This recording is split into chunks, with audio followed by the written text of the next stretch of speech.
This is the captain. We have a little problem with our entry sequence, so we may experience some slight turbulence and then explode.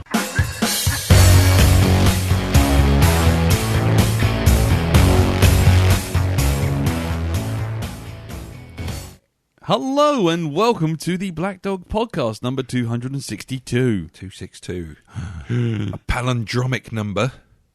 Is that what? Okay, It's the same backwards as it is forwards. fantastic. There you Did go. you learn that off a calendar of the That day? was or my big word of the week. big word of the week? I Darren's, should be trying to get that in conversation. try and get palindrome into the rest of this conversation. I certainly will. I did actually successfully get the word or the phrase "fuck trumpet" into a conversation 3 times, so I own that phrase now. Really? Yes. Was that, you're fired? Oh, you fuck trumpet. No, Yeah. you are fired, honestly. Oh, No, you fuck trumpet. I was talking to someone about the way somebody handled stuff at work. You called him a fuck I trumpet. called him a fuck trumpet. So it was on a Deadpool poster. It was Oh, like, right. fuck trumpet. I like that. I'm having that's yeah. Don't be like Bill. Bill's dead. I killed Bill because 'Cause Bill's it- a fuck trumpet. Yeah. Anyway, we all me looking giggle. forward to the new Deadpool film. Yes. Yay. Yeah. Cool. Anyway, this is episode 262. I'm Lee. I'm Darren. I'm Jim. I'm Eldon. And this week we're going to be catching up on everyone's week. Going to have a shitty superhero. We're going to have a profanosaurus. Yes, indeed. And then we're on to the second of the 4 weeks of Selfish Medcalf Yes. with the second movie, which is 12 monkeys. So, there you go. Terry Gilliam's 12 Minkies. starring Peter Sellers. This is going to be a virus. Yeah. There's a virus on the plane. Anyway. So, From the Thatcher. Thatcher, yeah. Anyway, so before we get going, we're going to see how everyone's week's been. And so I will start with... let's start with Jim this week. Jim, how was your week this week, sir? Maybe battling the remains of the cold, really. And it's that time in January you start thinking, it's time to have a bit of a clear out and move stuff around. And so I embarked on the foolish mission of thinking, I'm going to wall mount that spare telly in my bedroom. Oh, no. And then started looking at wall brackets and going, this one's 50 quid and it looks like Meccano. I don't think it's worth it. No. Just hold the telly. And then marvelling at the ones that are essentially very, very high-tech drawing pins and wire to hang tellies with. And going, I know they're getting lighter these days, but guys, this is a telly. Wow, that sounds Yeah. like something you do, Lee. Well, I was going to say, it doesn't sound half bad, to be honest. Hang it on a wire. Wondering what to do with those spare drawing pins after Christmas is over? Think no more. Pin your telly to your wall And then one day wear it as a hat. Because when you're changing the DVD. why is it going dark in here? Uh-oh. Longer pins. Why is give the you- wall shaking? Yeah, longer pins give you an extra 12 inches of plaster on your head. Go on, anyway, carry on, Jim, sorry. Yes, right. As yet, there's been no drilling yet, but next week there may be tales of DIY mayhem and mischief. Yeah, that Ringu curse has passed on to you, my friend. And I'm being very careful. Did you? I'm going to even buy a spirit level and try and do things properly. Yeah, as soon as you go into home base, you're going to get home and the phone's going to be ringing and it'll be, you will die in 7 days, and it'll just hang up. They make a change from the PPI rip-off merchants and various scamsters who ring me up and get sworn at. So. I am from your computer. I got one good this week. I was quite pleased with it. I go, and they say, hello, is this Mr. Best? No. Is this 67 Whitby Way? No. I said, do you want to try a third question? I'll tell you now, I'm not fucking Rumpelstiltskin. And she hung up. Unbelievable. I don't know. People are so rude these days, I know. aren't they? Shocking. Terrible. Excellent. So So you haven't actually embarked upon any DIY just yet, then? Not Jim? yet. No. It's just in the planning stages. Planning? What's this planning you're talking about? Then we've got the measurement stages. Then we get the third and final stage. Ringing my dad, a former engineer, will come round and do it. Ah. and I will assist. That's cheating. By making tea. Yeah, exactly. That's cheating. No, I'll have a spirit level and a new screwdriver to hand. Oh, I come bought on. these specially. Yeah, just to open the packet of biscuits. That's what it was, Please wasn't it? use them, otherwise they won't get used at all. Yeah. Can I just see if this television's square? Oh yeah, it is. There you go. Brilliant. Well, actually, I bought a wall bracket. That's a built-in spirit level. So that's good. Oh, you smart bastard. Look at Yeah. you. Yeah, now all you need is a wall that's level. I know. That might be tricky a bit. Nail it. Put it to the wall. Put the TV on the wall and then wonder why it's shining at the ceiling. Nice. Anything else, sir? No, that'll do for now. Okay, brilliant. Okay, well then, moving on to you then, Elton. How are you, sir? Very tired. I recorded the Shonky Lab last night. Yeah. This morning. Wow. It was an excellent session. It'll be out. When's this? This is out tomorrow. So it'll be out with this. That's blowing a few people's brains. It'll Yeah. be out. It'll be It's out blowing my tomorrow. brain. It'll be out tomorrow, which will be today, which be when this comes out. What? Yeah, it might be out tomorrow. Are you looking for the army of the 12 golden monkeys by any chance? And you're trying to work all this out. I am dribbling at the moment. Oh dear.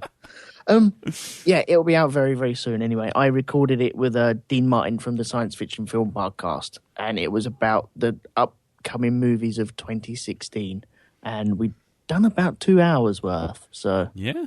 yeah, it was good. It was good. But Nice. I think we started around about 3:30 What, in the morning? in the morning Why? What? because he's in America. Well, couldn't he get up a bit early? Sort of meet you halfway? It didn't bother me. It does bother me now. I'm really tired. Yeah. I mean, where is he in America, just out of interest? East Coast, East Coast. So so at worst he's 7 hours away. 5 hours. 5 hours. Yep. And you got up at 3 o'clock in the morning. Yep. And then I think we finished around about 5:30. So he started recording at 11 o'clock at night his time. Yeah, about that. Yeah. Okay, this is now maybe it's me being crazy here. Maybe if he started at 9 and you started at 1. Oh no, he was busy. Oh, bless him. I was going to say, he could have started at 1 in the afternoon. You could have Fucking started 9 at at 4. night. Bless him. Well, he is getting on, old Dean Martin. He had a lot of drinking to do. Yeah, I was going to say him and Sammy Davis Jr. Anyway, that'll be out this week sometime. Yeah, unless he hears this and then blocks you from sending it out in a fit Yeah, I of think pique. you've worked well on that. Well done. Thank you very Yeah, much. no, happy to help. What else did I do? I've watched the X-Files somehow. Don't know how. No, it was bizarre. supposed to be on Channel 5. Yeah. Yeah, in Yeah. February. Somehow I've got hold of it and watched it. Well, I never. And what and how do you think? How do you feel about it? And would you like the second episode? Yes, please, I would. And what did I think about it? I enjoyed it. Mm. It needs work. That's a very delicate version of the phrases I've been hearing online. I thought it's the Duchovny that needs to work. But Yeah, Duchovny needs to work, and Gillian Anderson just goes back home to England, where she does live in Islington. And she's ours now. yes, she's ours. We're not giving her back. Nope. Yeah, Yeah, that's all I'll say for now. Yeah? It has potential. It needs work. I'm sure maybe 5 episodes into the 6-episode run, it'll be right there, going strong. just in time for the series to end. Yeah, exactly, yeah. But I'm sure it'll be good. And what else did I watch? Something you watched as well, so I don't want to tread on your toes. Okay, but, well you can jump in on that because I think I know what you're going to say. The Big Short. That's the one. Yes. Okay, well, I'll wait for you to do that then. Okay, cool. All right, we can jump in on that.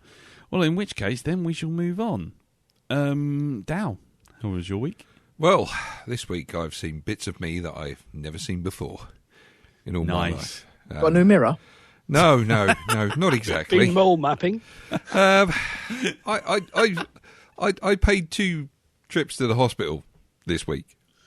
For the first one was for an endoscopy. Yeah. Which I have to say is probably not something I'd want to do again.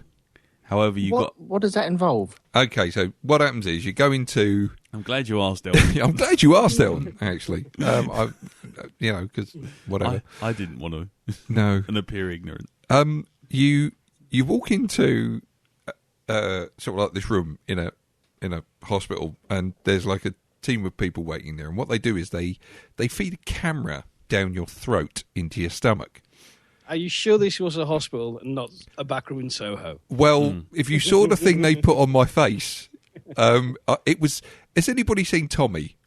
Yes. Right? You know when it's sort of like they do stuff to him. I think they put electrodes in his head or something and he starts crying. Or is it Clockwork Orange?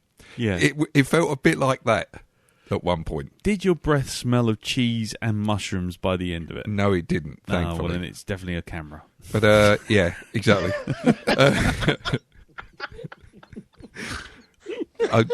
Trust me, it was too thin not to be a camera. Even that, you though, we go just to do the it. colonic irrigation department by accident. Stand on your hands. No, it wasn't that. So they got me in there, and it's like they lull you into a false sense of security straight away because they all introduce themselves, and this is at Lewisham Hospital, and it's trying to make you feel a bit better, trying to relax, and they all introduce themselves and say, hi, I'm Larry, and I'm a Pisces. Hi, I'm Kevin. I'll be administering the poppers. Exactly. I'll be the one shoving this BBC film crew down your throat. So they kind of sat me on the bed. Hello, I'm David Attenborough. I'll be narrating. Yeah. They said, open wise, we're just going to spray this antiseptic or this sort of like anaesthetic on the back of your throat. So they did that. And automatically it felt like somebody had shoved a bag of cotton wool at the back of my throat because I had trouble swallowing. It felt like the muscles stopped working properly. Yeah. And I went, I can't swallow. I went, yes, you can. Don't worry, just relax. It's like, oh, all right, then fine. I'll trust what you say. And then they laid me on my side, and then they put what could only Show me on the doll where they touched you, Darren. I would say it's a ball gag, but it wasn't a ball gag. It was like a tube with a strap on it. They shoved it in my mouth and they put a band around the back of my head to hold it in place. And it's like, are the handcuffs going to come out in a moment? Hold on 1 second. The gimp's asleep. We'll go wake him up. Oh, man. And then they inserted the camera. And Panaflex. Yeah. River. Exactly. It was a rostrum camera. IMAX. Oh boy, I'll tell you, I've never felt so uncomfortable.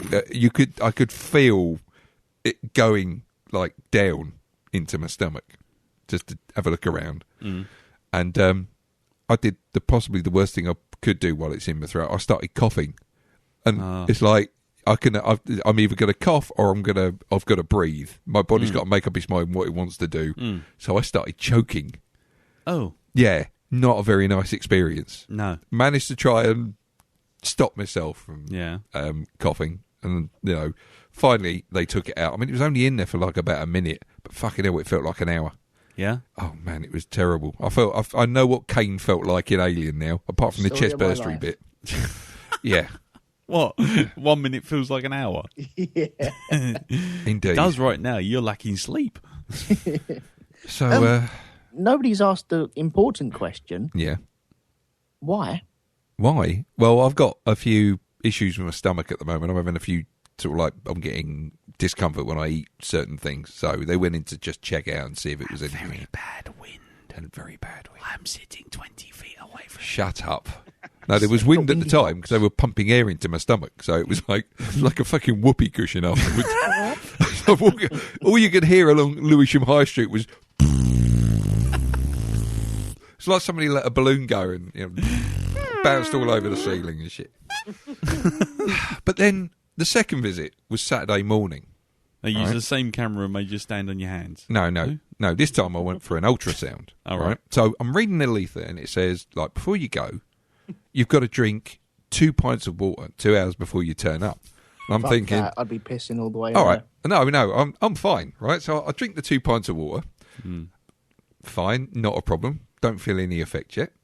Get to the station, get on the train, sitting in the warm in the train there, loving this, thinking, this is not really having an effect. I hope my bladder's full when I get there. I've drunk the right amount of water, and then I step off the train into the cold air, and literally I'm hobbling like an old man. From Lewisham Station. I walked from Lewisham Station to Lewisham Hospital. It's about a mile away. Right? So I'm hobbling along there and I'm sitting in the waiting room, and there's like about 15 minutes until I'm due to go in. Yeah. And the pressure is building up terribly now. Yeah. I am doubled over in pain. I'm doing all kinds of yoga exercises to try and ignore the pain, like trying to be a Shaolin monk. Yes. Ignore that. Anyway, I get into the place. Blake introduces himself, does the whole sort of like, hey, I'm I'm Pete, Larry. and I'm Your camera crew again. my name is I'm Virgo, and I'm a Larry. I'm Buck and I'm ready to fuck. Yeah. He rolls which up is- in his pussy wagon, yeah? He tells me this just after he says, "Drop your trousers." So I'm Pulls out a glove full of La Vaseline. Oh man, no. I laid on the bed they had there, and I'm getting ready for him to do the ultrasound, and I said to him, "You're gonna have to excuse me. I'm in a bit of pain. I've got a rather full bladder because I drank the 2 pints of water that it said on the leaflet." He went, "Oh, you didn't have to do that. It's just a general letter we send out." It's like, You just put that on as a laugh. yeah, See who can make it. you fuckers. So I literally blew a hole in the toilet because the pressure released itself. I went, "I'll be back in a minute." And while you're doing that, all the doctors are exchanging £10 notes. Yeah. Yes. Yeah, I told you he would. Yeah, Fooled it. I reckon he'd make it. Yeah. I must admit, I did wonder why I had to drink 2 pints of water for a stomach scan, rather than a bladder one. So, Well, there you go. okay. So, that was a... man, just terrible. And then, of course, Saturday night, Yeah. had a bit of a crossover event with you as well, where we went out to Martin's birthday. Oh, Martin Jones. Yeah, not Martin Jones. Thompson's Fuck this me, I week. thought my memory was bad. Yeah, no, it's all right. Go on. Yeah. That was good actually. Yes, it was a good night. Though you did look slightly traumatized from your endoscopy and It was that. It was. I went straight to work afterwards as well. Did some overtime there, so I was, hugged yourself in the shower. Yeah, exactly. I know all there is to know about the crying game. wire brush on the tongue. Yeah. Yeah. So, Yeah. that was my weekend, or should I say my week. Can I ask you a question? Yes. When they were pushing the thing down your throat, Yes. did you notice both hands on the shoulders? Well, yeah, he did stand in front of me, and he was like, I'm just gonna insert this into your mouth now, Mr. Barnard. Did you give it a little He shake? seemed to be. I thought he was dancing. I thought he'd like listening to some music or something. He seemed to be moving his hips quite a bit. It was like a rumba. yeah, like that. Like his arse was chewing bubble gum. It was. Nice. There we go. Lovely. Ah. Well, I'm glad to say I didn't actually do nearly as badly as that. No injuries? no, nothing at all. No. However, as you can see, and it's interesting that Jim brings it up about doing some clearing. I've started doing that. We're having some shelves built tomorrow, and luckily, that we've uncovered there's a gas thing going into the side of our fireplace, Yeah. and a radiator that needs removing. Now, I'd just like to say to the ladies and gentlemen that I've had a look at this gas main that Lee says is going to be ruined. He's thinking about offering to help. Now, the gas main is made of metal, and I think he wants to have a go of it with a hacksaw. Now, as you know, it won't take much to do. yeah, it won't take much to blow you fucking sky high, because sparks and gas don't mix. Well, all right. I mean, Mind you, if you're sawing, that piece of that side of that bath is anything to go by, they let you at it. You could be there for the next 4 or 5 years going through that. Yeah. What? There's lots of stuff coming out of it, but It's I'm not not going anywhere with this. What is that? I'm feeling rather faint. Dumph. Anyway, so that's happening. So our house at the moment, our living room where we're recording right now, looks a bit like a weird junk shop at the moment. It does. I thought we got a fantastic new piece of audio equipment to use. That's my old Sony stereo. Yeah. So anyway, other than that, what else? I saw The Play That Goes Wrong, Which I've seen that as well. which is hilarious. It's absolutely brilliant. No two ways about it. It's the funniest thing I've seen in the theatre in a very long time. I can't say too much about it because a lot of it's sight gags and running gags. And all I can say is if anyone gets a chance to go and see it, go see it. Take that chance and go see it.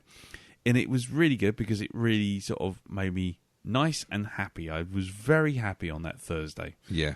Mm. Excellent. There Cheered are me up immensely. two other plays that those guys have done. There's also Peter Pan that went wrong. Which I really want to see. And they're going to do another one. It's called The Bank Robbery.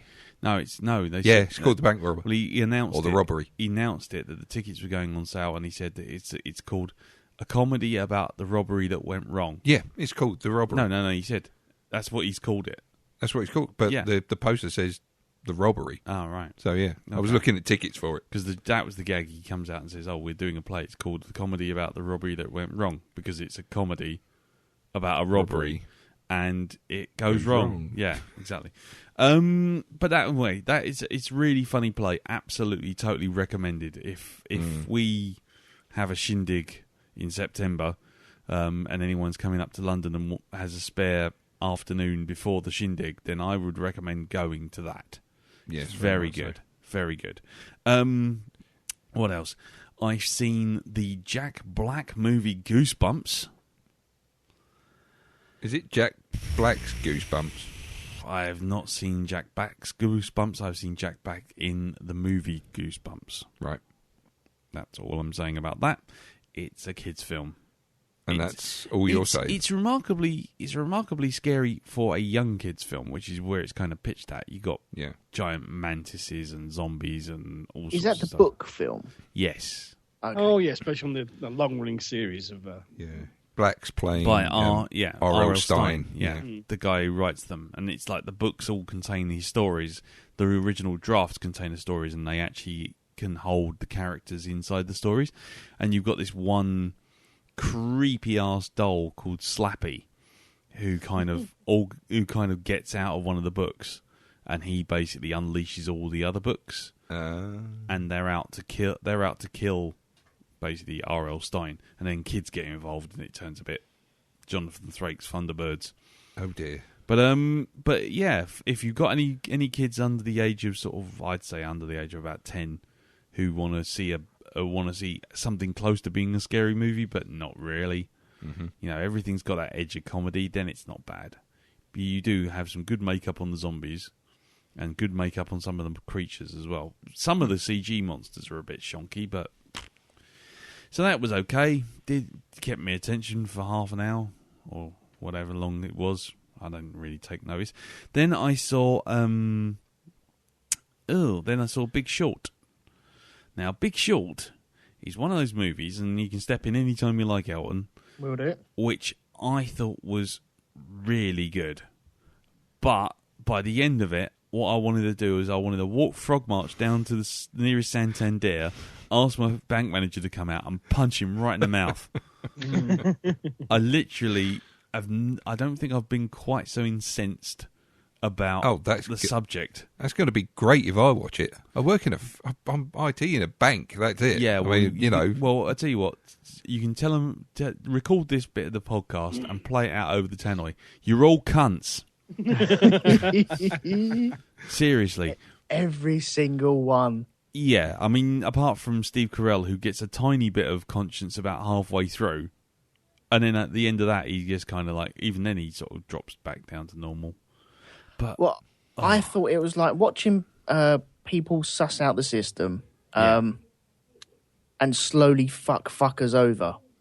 But then them fuckers think they're fucking the fuckers over.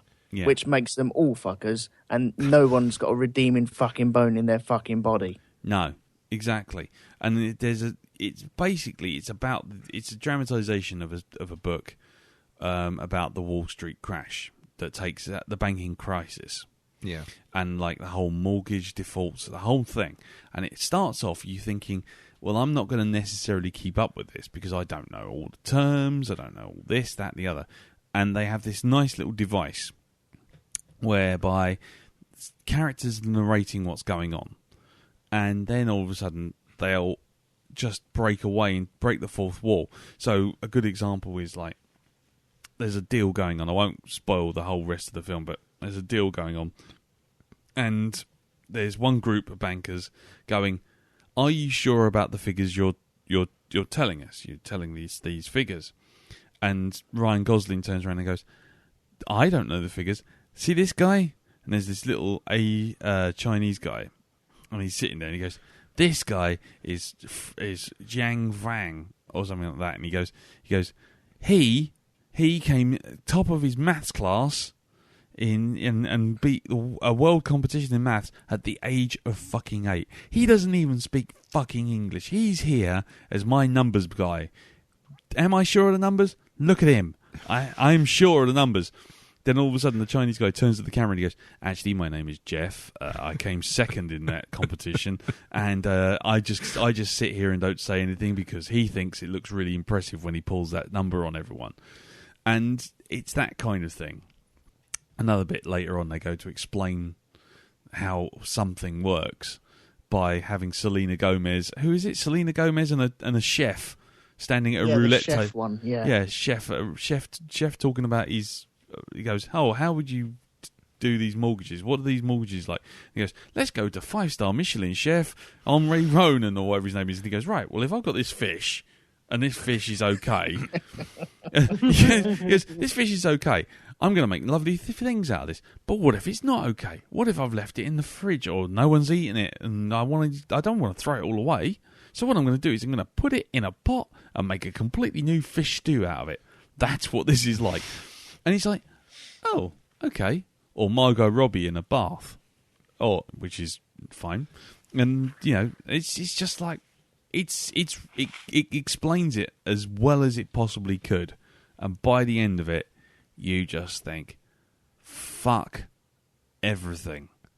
And, you know, and just, it will make you cross. Especially, well, there's people in there that are playing this system and they know that they need it all to fuck up and crumble around everyone else's ears for them to win big. Yeah. And they know it's going to happen anyway, so why not make a buck on it if it's going to happen? Yeah. They basically, without getting too into it, they basically place a bank bet on the housing market collapsing. Yep. That's essentially what they did. And they place a bet on this thing happening. And then basically the banks start to cheat to make sure it doesn't happen. And so what you've got is you've got kind of a weird situation where you're on the side of the people playing the system because they're fucking over the bankers. But the bankers are fucking them over by cheating. And then basically Brad Pitt comes out at one point and goes, oh, you think you're doing all right, you're doing well, you think you're earning the money, you're high-fiving and dancing. He goes, but just remember, when you start making money, people are going to lose their jobs, people are going to lose their houses, people are going to lose everything they own, everything's going to disappear, and it's all going to be your fault. And it's just like, suddenly they kind of go, oh. But it only happens for about a minute, and then they're all like back to, yeah, we're going to make $30 million on this. I've got a new, I can see a new Blackdog season forming right here. Right. It's financial cunt season. That's what it is. Right? Financial cunt season here on Blackdog. Yeah. Go on. There you go. What would you have in the rest of it? Well, Wolf of Wall Street. Yeah. That's it. So we've got the first two movies here, right? Okay. Big Short and Wolf of Wall Street. Yeah, we just need to find another two, and that's it. Wall Street. Wall Street and Wall Street 2. Electric Boogaloo. Yeah, The Money Walks or whatever the hell it's called. I don't want to do that one. No? Okay, well, we do Wall Street as well. There you go. You got the other thing about the housing crisis, which was the one with Alex what's his name? The guy who took over as Spider-Man. Garfield. Garfield. Yes, yeah. Andrew Garfield, that's it. And General Zod, Michael Shannon. Yes. And he's a bloke who's basically bought up all the houses when they all collapsed, when the market collapses, and he goes around kicking everyone out. And Andrew Garfield is one of the people who's kicking out. That's generally the whole story. And it's like, by the end of that, you're like, fucking kill the fucking money. Let's all go live in a fucking cave and barter with the skills we've got and watch all those useless fucking Jeremy Kyle watching wankers just die through natural selection. Anyway.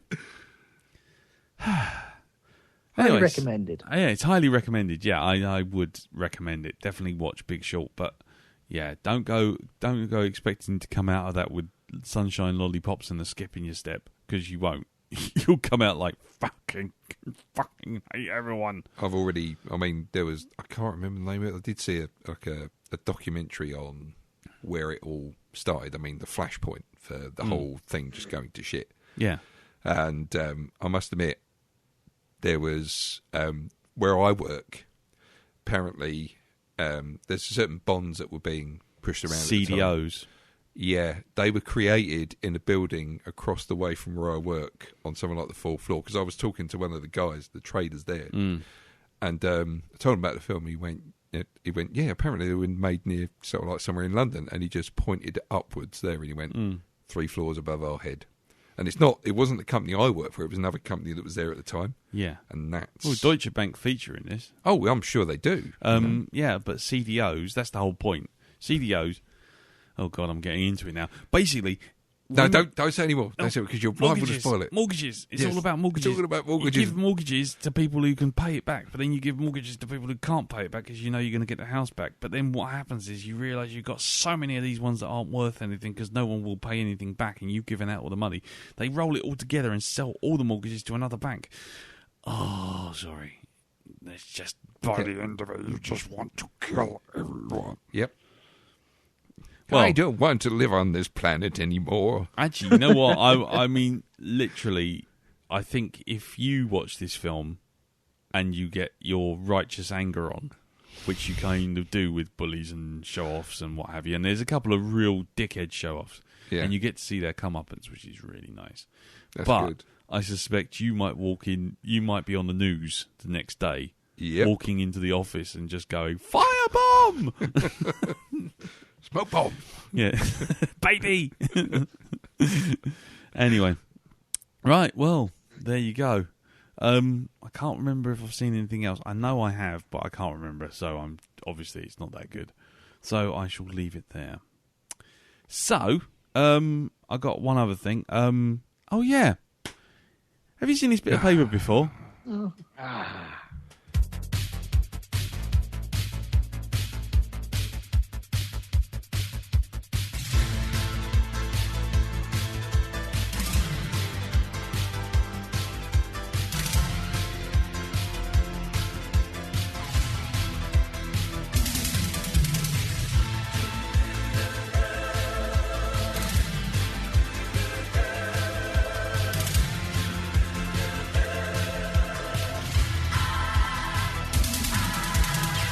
Where have all the heroes gone? We're left with all the knobs. I just want one Superman and not this bunch of slobs. Not a single one of them could take on Mr. Freeze. They're so lightweight they could get blown away in a stiff breeze. The shitty heroes, their Spanish costumes are just a little bit too tight. They're not very cool and they're not very fast, and they're most likely die in a fight. It's shitty heroes. Just one look at these dudes and you know they ain't right. Marvel DC doesn't mean much to me because they are a total shite. Hulk smash!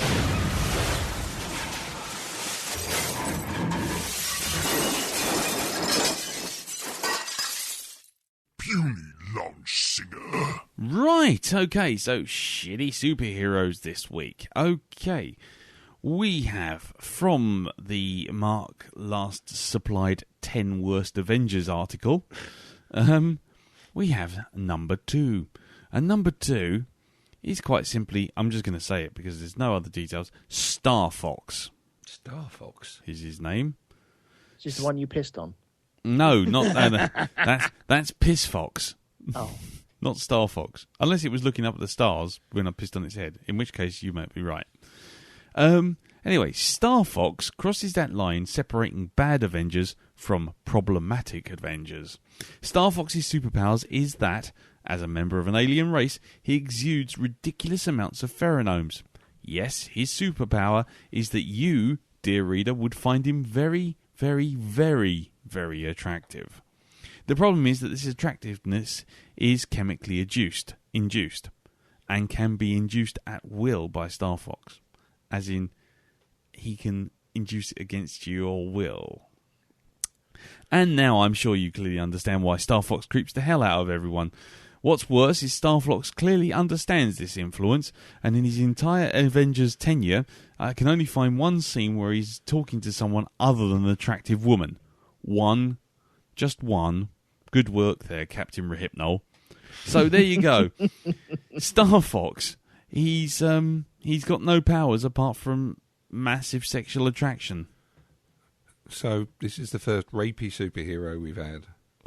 I would think so. I'm going to see if I can find him somewhere else. See if I can find more articles. Hold on. Just Bill Cosby in an Avengers suit, really, isn't it? I'm a whipping and a whopping and a do and a stepping and a sliding in, and you can't remember a thing. Apparently, he has been on trial for sexual assault. Who? Star Fox? Yeah. Holy. Or then he went up to the judge and went, "Hey, how you doing?" Yeah, exactly. Hold on. Right. Okay. Star Fox Comics Wikipedia. Oh yeah, there you go. Now look at the picture. Look at the picture on that. The front cover for She-Hulk Volume 2, Episode 6. Star Fox with his thumb up as his thumb up. Just She-Hulk. Just his thumb up. Careful. Steady on. Here's She-Hulk. I wonder what happens if I shove my thumb up her ass. Yeah. Star Fox was put on trial for sexual assault, accused of using his sexual powers to seduce happily married women. He was defended by a lawyer, Jennifer Waters, aka She-Hulk. The law firm which employed her, Goodman, Lieber, Kurtzman and Holloway, was contracted by Mentor to defend his son from the allegations. In the course of the trial, Miss Waters came to suspect that Star Fox used his powers on her during their time on the Avengers. Resulting in a brief sexual interaction. By this time, Star Fox had been banned from the courtroom after it was determined he was using his special abilities to affect the witnesses as well. When Jennifer Waters confronted Star Fox with her suspicions via closed-circuit video link, he evaded her questions and then cut the video feed. Waters angrily charged out the room, transforming into She-Hulk, and caught Star Fox just as he was attempting to escape from the Earth. She-Hulk dealt Star Fox a savage beating, giving him no chance to defend his actions, knocked him unconscious, and finally duct-taped his mouth shut to ensure he could not use his ability to elude punishment. However, Mentor, Star Fox's father, effected his son's release by teleporting him away to Titan. What fucker came up with this? I don't know. Yeah, Jim Starlin. I don't know. Thanos now appears at the trial and testified that his brother, Star Fox... So Star Fox is actually, Thanos' brother. There you go. Really? Would appear so. Christ. So, yeah. Created by Jim Starlin and Mike Friedrich. Yeah, he's bit of a twat, actually. It's not just a shitty superhero. That's the worst superhero. He's wow, sexual assault superhero. I don't think we're going to start that section, really. No. I can't see that being a season on Blackdog. No, I don't think that's a good season at all. Well, there you go. Fucking hellfire. Terrible. Yeah, just a bit. Oh, what happened to the ones with arms that fell off or turned into canisters? I kind of miss them now. Yeah, do you remember them good old days? Good old days, yeah. the fortress lad of Huang. I always long for him. He was always my favourite. Do you remember him? The fortress lad. Yeah. What, the one who took a bang to the noggin and Yeah. just thought he was like a council house or something? Yeah, he did. He turned into a house to defend his friends. Yeah. Took an asteroid to hit to the head as he was transforming, and forgot he was anything other than a house. And his friends carried on living in him. Way to go, guys. Yeah, way to go, you arseholes. But anyway, I got in some therapy or something, Yeah. brought him out of the amnesia.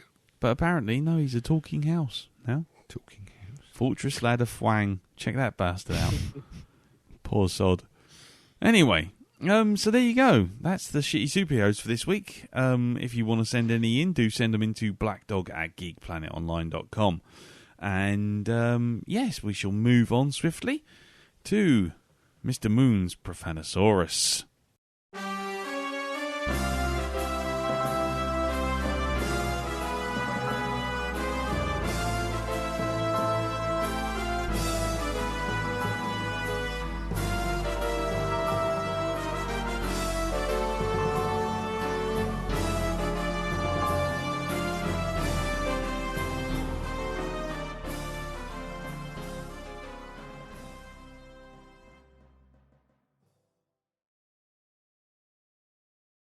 State of having two separate and often contradictory realities in one brain.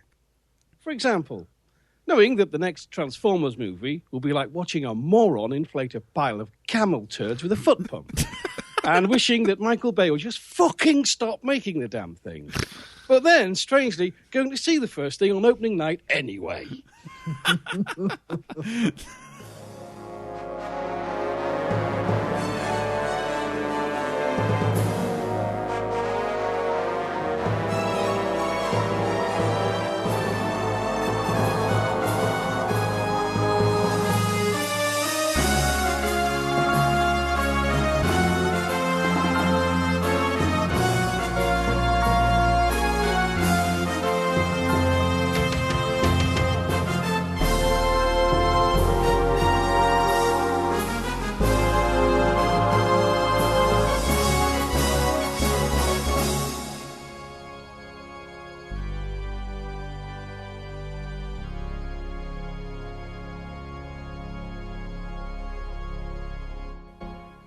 Ah, epic. Thank you very much for that, Jim. My pleasure. I have a tear in my eye. So do I, for completely different reasons. Oh, boy. Well, there you go. That's that. How do you like your new jingle for 2016, Jim? It's certainly different. I love that the theme tune is longer than what actually happens in the talk. You know, your review of that, Jim, is like some of those blurbs they put on the straight-to-video stuff you find in a bargain bin. Yeah. You know? It's a thing. It's certainly different. Yeah. Well, that's a thing. That happened. Yeah. Oh, well. There you go. Well, while Jim stands there staring manfully off into space, with the wind blowing in his Ulysses 31 hair, we will move on to this week's. We got to get the kazoos. Have we? Yeah. Okay, I've got the kazoo. And pass me my mobile phone so I can actually have the wiki to hand. Because we got to get on. Okay. Go straight into the wiki. Are we fanfaring it? Yeah, it is. That's what we're going to do, man. Okay. No, Just testing. No, because last week Yeah. we did Enter Sandman, didn't we? Yes, we did. Oh, what are we doing this week? Well, I don't know. What do you want to do? We'll do a theme. Go on, name one, guys. Go on. Give us a theme to do. Theme from So Casualty. if I could turn back time by Cher. Oh, yeah. Yeah. Oh, Okay.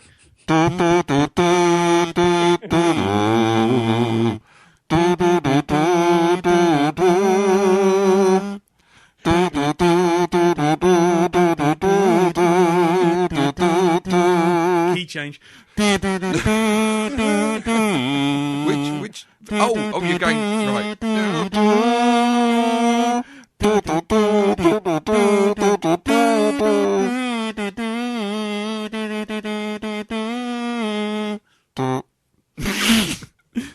So, 12 Monkeys.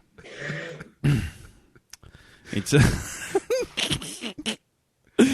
Oh, God, this is a big wiki. Right. Competition if you can find the tenuous link between shows, turn back time, 12 Monkeys. 12 monkeys.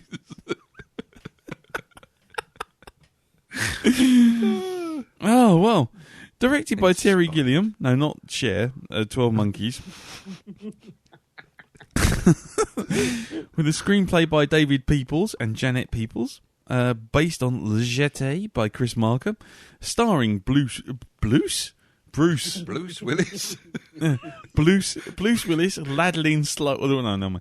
Bruce Willis, Madeline Stowe, Brad Pitt, Brad Pitt, Christopher Plummer, and David Morse. The film was released on December 29th, 1995, and had a budget of $29.5 million. And how much did it make at the box office? Jim? 140 million? Okay. Elton? 72. And Darren? I'd say it's about 160 million. Oh, you're the closest, 168. There you go. Oh, fantastic. Woo! Yeah, the genesis of 12 Monkeys came from executive producer Robert Kosberg, who had been a fan of the French short film Le Jeté, which was released in 1962.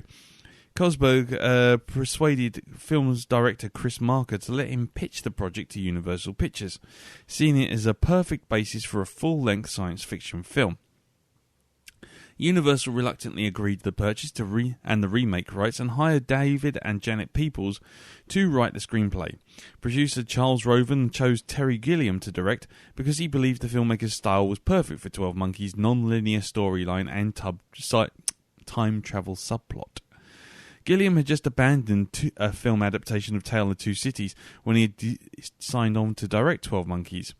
The film also represented the second film in which Gilliam did not write or co-write the screenplay, although he prefers to direct his own scripts.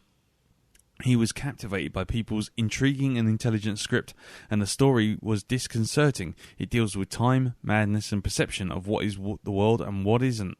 It's a study of madness and dreams, or death and rebirth, set in a world coming apart. Universal took longer than expected to approve 12 Monkeys, although Gilliam had two stars, Willis and Pitt, in the firm budget and a firm budget of $29.5 million, low for a science fiction movie. Universal's production of Waterworld the year before had resulted in the cost overruns, and to get 12 Monkeys approved for production, Gilliam persuaded Willis to lower his normal asking price, because Universal had strict production incentives and his history with the studio with Brazil. Gilliam had received final cut privileges. The Writers Guild of America was sceptical of the inspired by credit for La Jetée, however. And we'll move past the casting because we don't really care. Principal photography lasted from February the 8th to May the 6th of 1995, shooting in Philadelphia and Baltimore, including the Senator Theatre. In the winter was fraught with weather problems, and there were also technical glitches with the futuristic mechanical props. Because the film had a non-linear storyline, continuity errors occurred all over the place, with some scenes having to be reshot again. And Gilliam also injured himself when he went on horseback riding. Despite all the setbacks, however, the director managed to stay within budget and was only a week behind his shooting schedule. It was a tough shoot, he acknowledged Jeremy Beecroft, the production designer. There wasn't a lot of money and not enough time. Terry is a perfectionist, and he really was adamant about not going over budget. He got crucified for Baron Munchausen, and that still haunts him today. The filmmakers were not allowed the luxury of sound stages, thus they had to find abandoned buildings and landmarks to use. The exteriors of the climactic airport scene was shot in the Baltimore-Washington International Airport, while the interior scenes were shot in Pennsylvania Convention Center, formerly the Reading Terminal. And filming of the psychiatric hospital was done in the Eastern State Penitentiary. Moving past all of that stuff, because it's lots and lots and lots and lots of stuff, and it's probably going to get covered. Right. There was a claim that it was going to be a part of a trilogy, and the terrible, terrible movie Zero Theorem was at one point said to be the second part. However, Gilliam said, calling Zero Theorem the third part of a trilogy formed by early and dystopian satires like Brazil and 12 Monkeys He said, well, it's funny. This trilogy is never really something I ever said. It's been repeated so often that it's clearly true, he said, laughing. I don't know who started it, and once it started, it never stopped. The TV series was adapted for TV. And there doesn't seem to be any reception section. Oh, well, there you go. Oh, hold on. Well, maybe there is. No, there isn't. Really weird. No. So, okay, we'll skip all the other reviews. So, first off, has anyone not seen 12 Monkeys? Okay, so we've all seen it. Right, fine. So, who would like... Just as well as we're doing a podcast on it. Yes. We're prepared. We're professional. Okay, Mr. Sarcastic. Fucking hell. You've been taking lessons from Mr. Owl? Well. Yeah, you can sharpen all, you feathery bastard. Okay, well, Jim, do you want to go first then, seeing as you stuck your head above the parapet? Okie dokie. I've seen 12 Monkeys quite a few times. First saw it at the cinema and really enjoyed it. And as I remarked last week, watched it quite a few other times down the years. So it's had a bit of a break, not seen it for quite a while. And I didn't realise how long I had not watched it, because when I put the DVD in, I found this was a very, very early DVD that was still formatted for 4:3 tellies, which meant I do a lot of cocking around with screen aspect ratios to get something that looked watchable. Make circles circular. Yeah, it's like, bloody hell. This is an old DVD. I've not watched this in a while, evidently. But I really enjoyed it again. I think it's just it's a nice, well-told tale. It's probably the perfect time loop story. And it's one, when you know the ending, it's quite fun spotting all the clues they've put in. And it all just, hangs together, it's beautifully structured the way it reveals its story, and it's all the pieces just come together nicely at the end. What's rewatching this time is I remember kind of first time I was going, oh wow, it's so mind blowing, and we've got to see it again and work it all out. And now it's going, it's fairly straightforward. Yeah. But that's coming from a position of kind of, well, I've seen Primer now. Yeah. This is kindergarten time travel paradoxes for fun and profit here. This isn't going to cause you a headache. No. And I think that's actually to the film's credit, has been a good, well told tale. Yeah. Also, nice to see Bruce Willis acting properly and not being a prick. Yeah, that was good. Yeah, definitely. It's also something brought back is Brad Pitt. I mean, I remember when this came out, this was just at the point where Brad Pitt was just emerging from all the poster boy roles. And I was struck again, kind of, like I know a lot of, it sometimes grates on people because he's so sort of Wile E. Coyote, sort of Looney Tunes. Yeah, he's a bit over the top, isn't he? But at the same time, for someone who is supposed to be manic, he does really nail that down and brings a tremendous sort of fun energy to it. And it is a very good performance, I think. And it's nicely done, and I always enjoy spotting the original Arthur Dent as one of the scientists. Simon Jones. Yeah.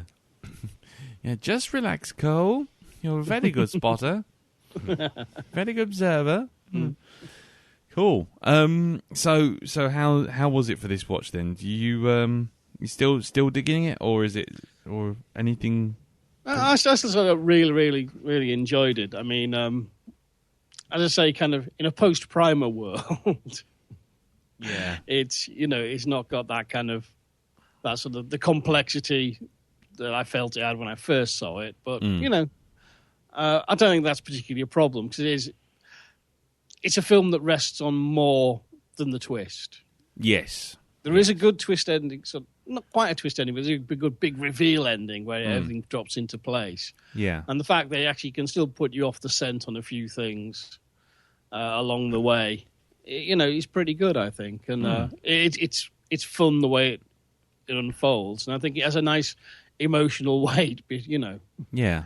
I particularly like the point where Bruce Willis has got to the point of where he's thinking, well, actually, I'm just mentally divergent. This, arrest me, help me, I need help, I want to be cured. And at the same time, Madeline Stowe's going to the point going, holy shit, he's really a time traveller. Oh, fucking hell. Yeah, that switcheroonie is really cool, isn't it?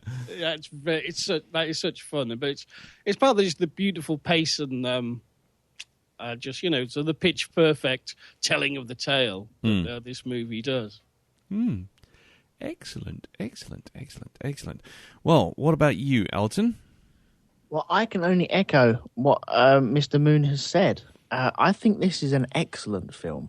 Because you were a little bit last week when we just recapped. You were a little bit kind of I've seen it and it was okay.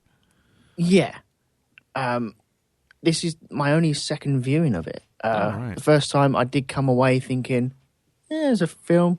I got it. And that was fine. It doesn't have delusions of grandeur. This film, no. It has, like Jim says, it's pretty. It's pretty basic for what it is. It does the time travel. It does it well. It keeps to the format, and you see the circle complete.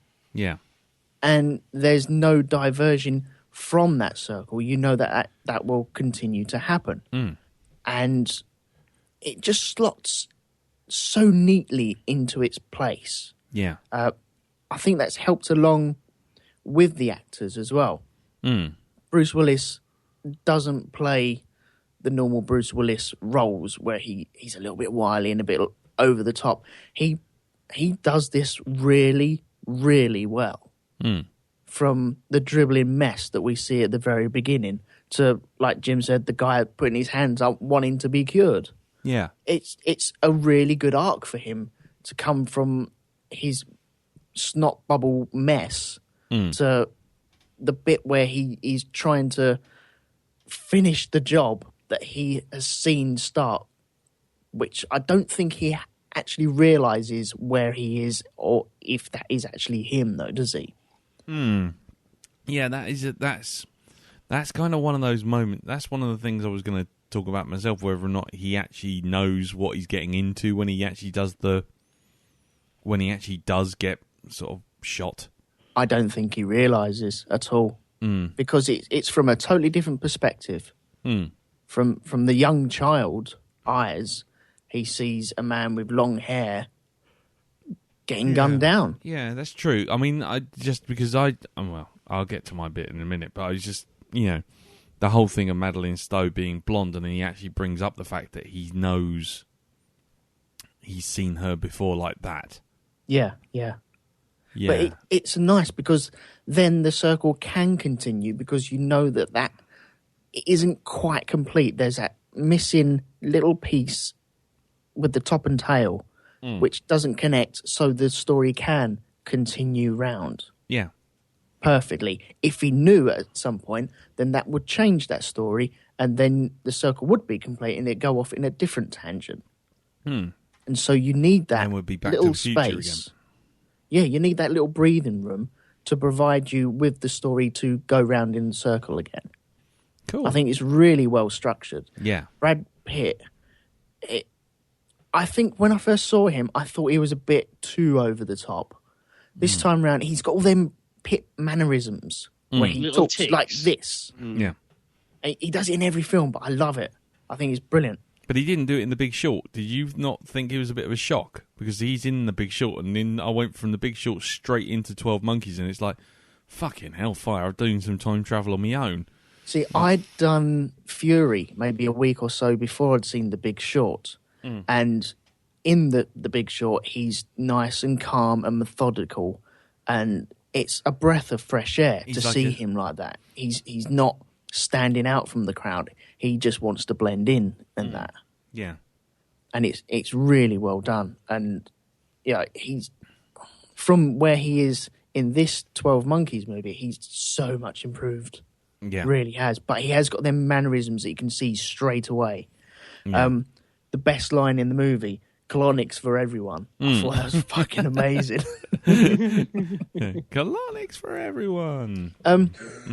There was a little bit where it did fall down for me, though. Yeah. Not in the storytelling circumstances, more in the structure and the filming.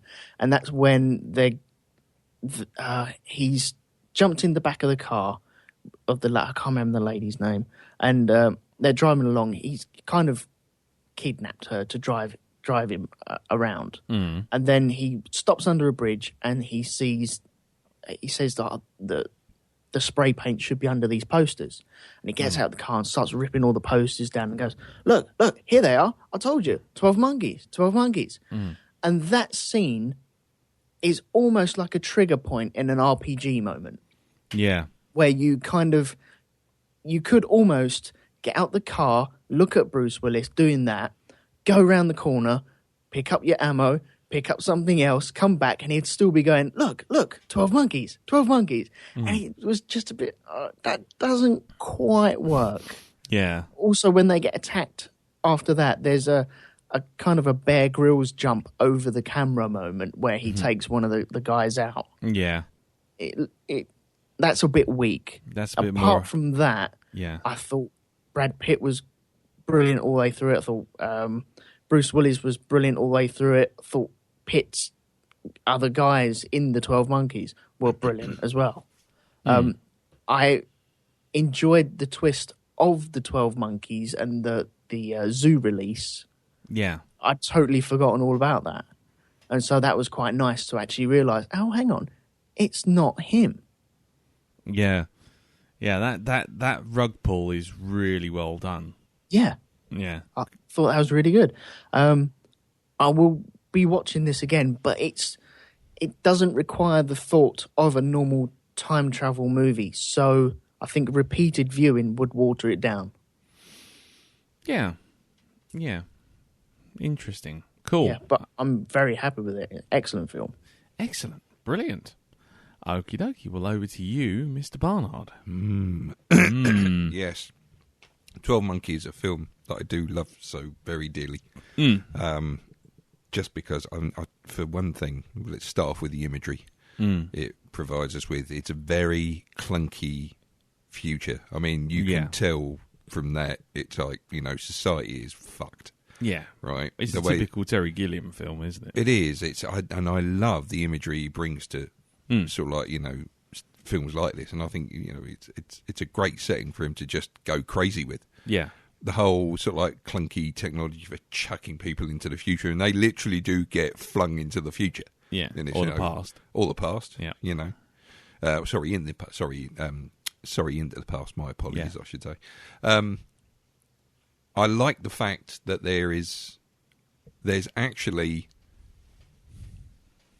I suppose you could say that there's 3 twists, but there's 2 main twists. Yeah. The one that the first one, I mean, not including the one at the end where it's you find out it's Cole that's actually seen himself die, but it's also the fact that Madeline Stowe has led the entire future society up the garden path by leaving that voicemail message saying it's the army of the 12 monkeys, and it's all her fault that they've got up that way.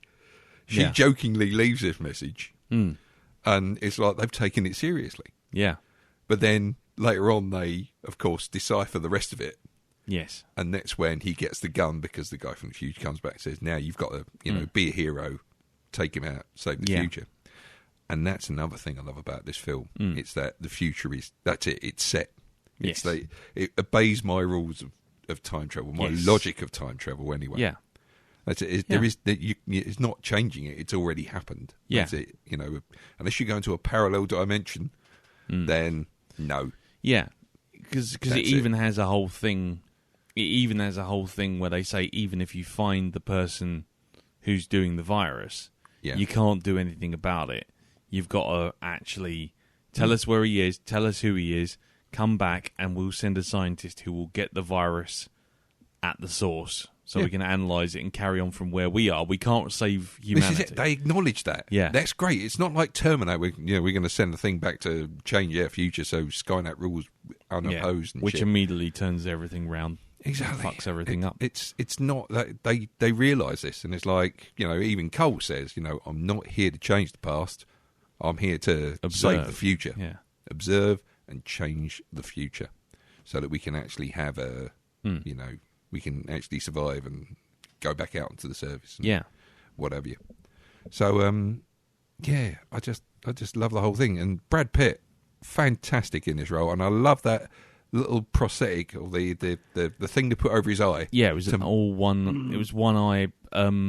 It was a contact lens, wasn't it? Yeah. Glass contact lens. And at one stage, you're I was a bit unsure as to which one it was, because it's like which eye is actually looking in the right direction and which eye isn't. And it just adds to that whole air of madness. Yeah, about his character. Mm. You know, that whole thing about monkey. Yeah, exactly. Yeah, great stuff. Love it. So nothing's changed for you at all?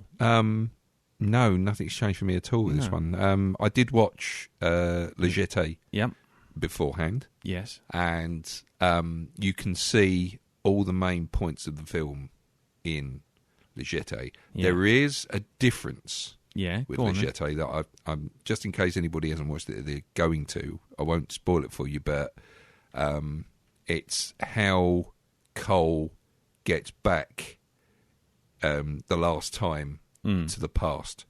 What the deal is with that is completely different. Yeah.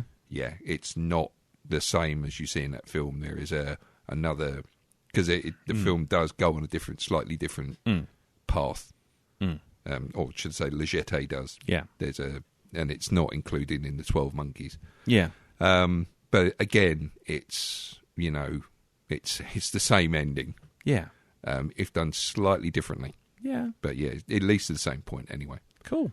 So I actually enjoyed Le Jeté, and I don't think anything's taken away from it by listening to the English track on it rather than the French one and reading the subtitles. In fact, subtitles I was watching, they kind of got lost in a lot of the imagery because they had white subtitles, and you'd get white parts coming up, and it's like, what the hell? Yeah.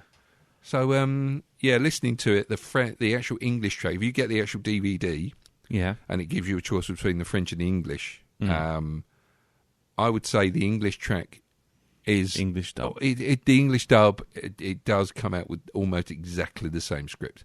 Okay. Because sometimes they can differ slightly via words and whatever, but no, this is pretty much spot on. Cool.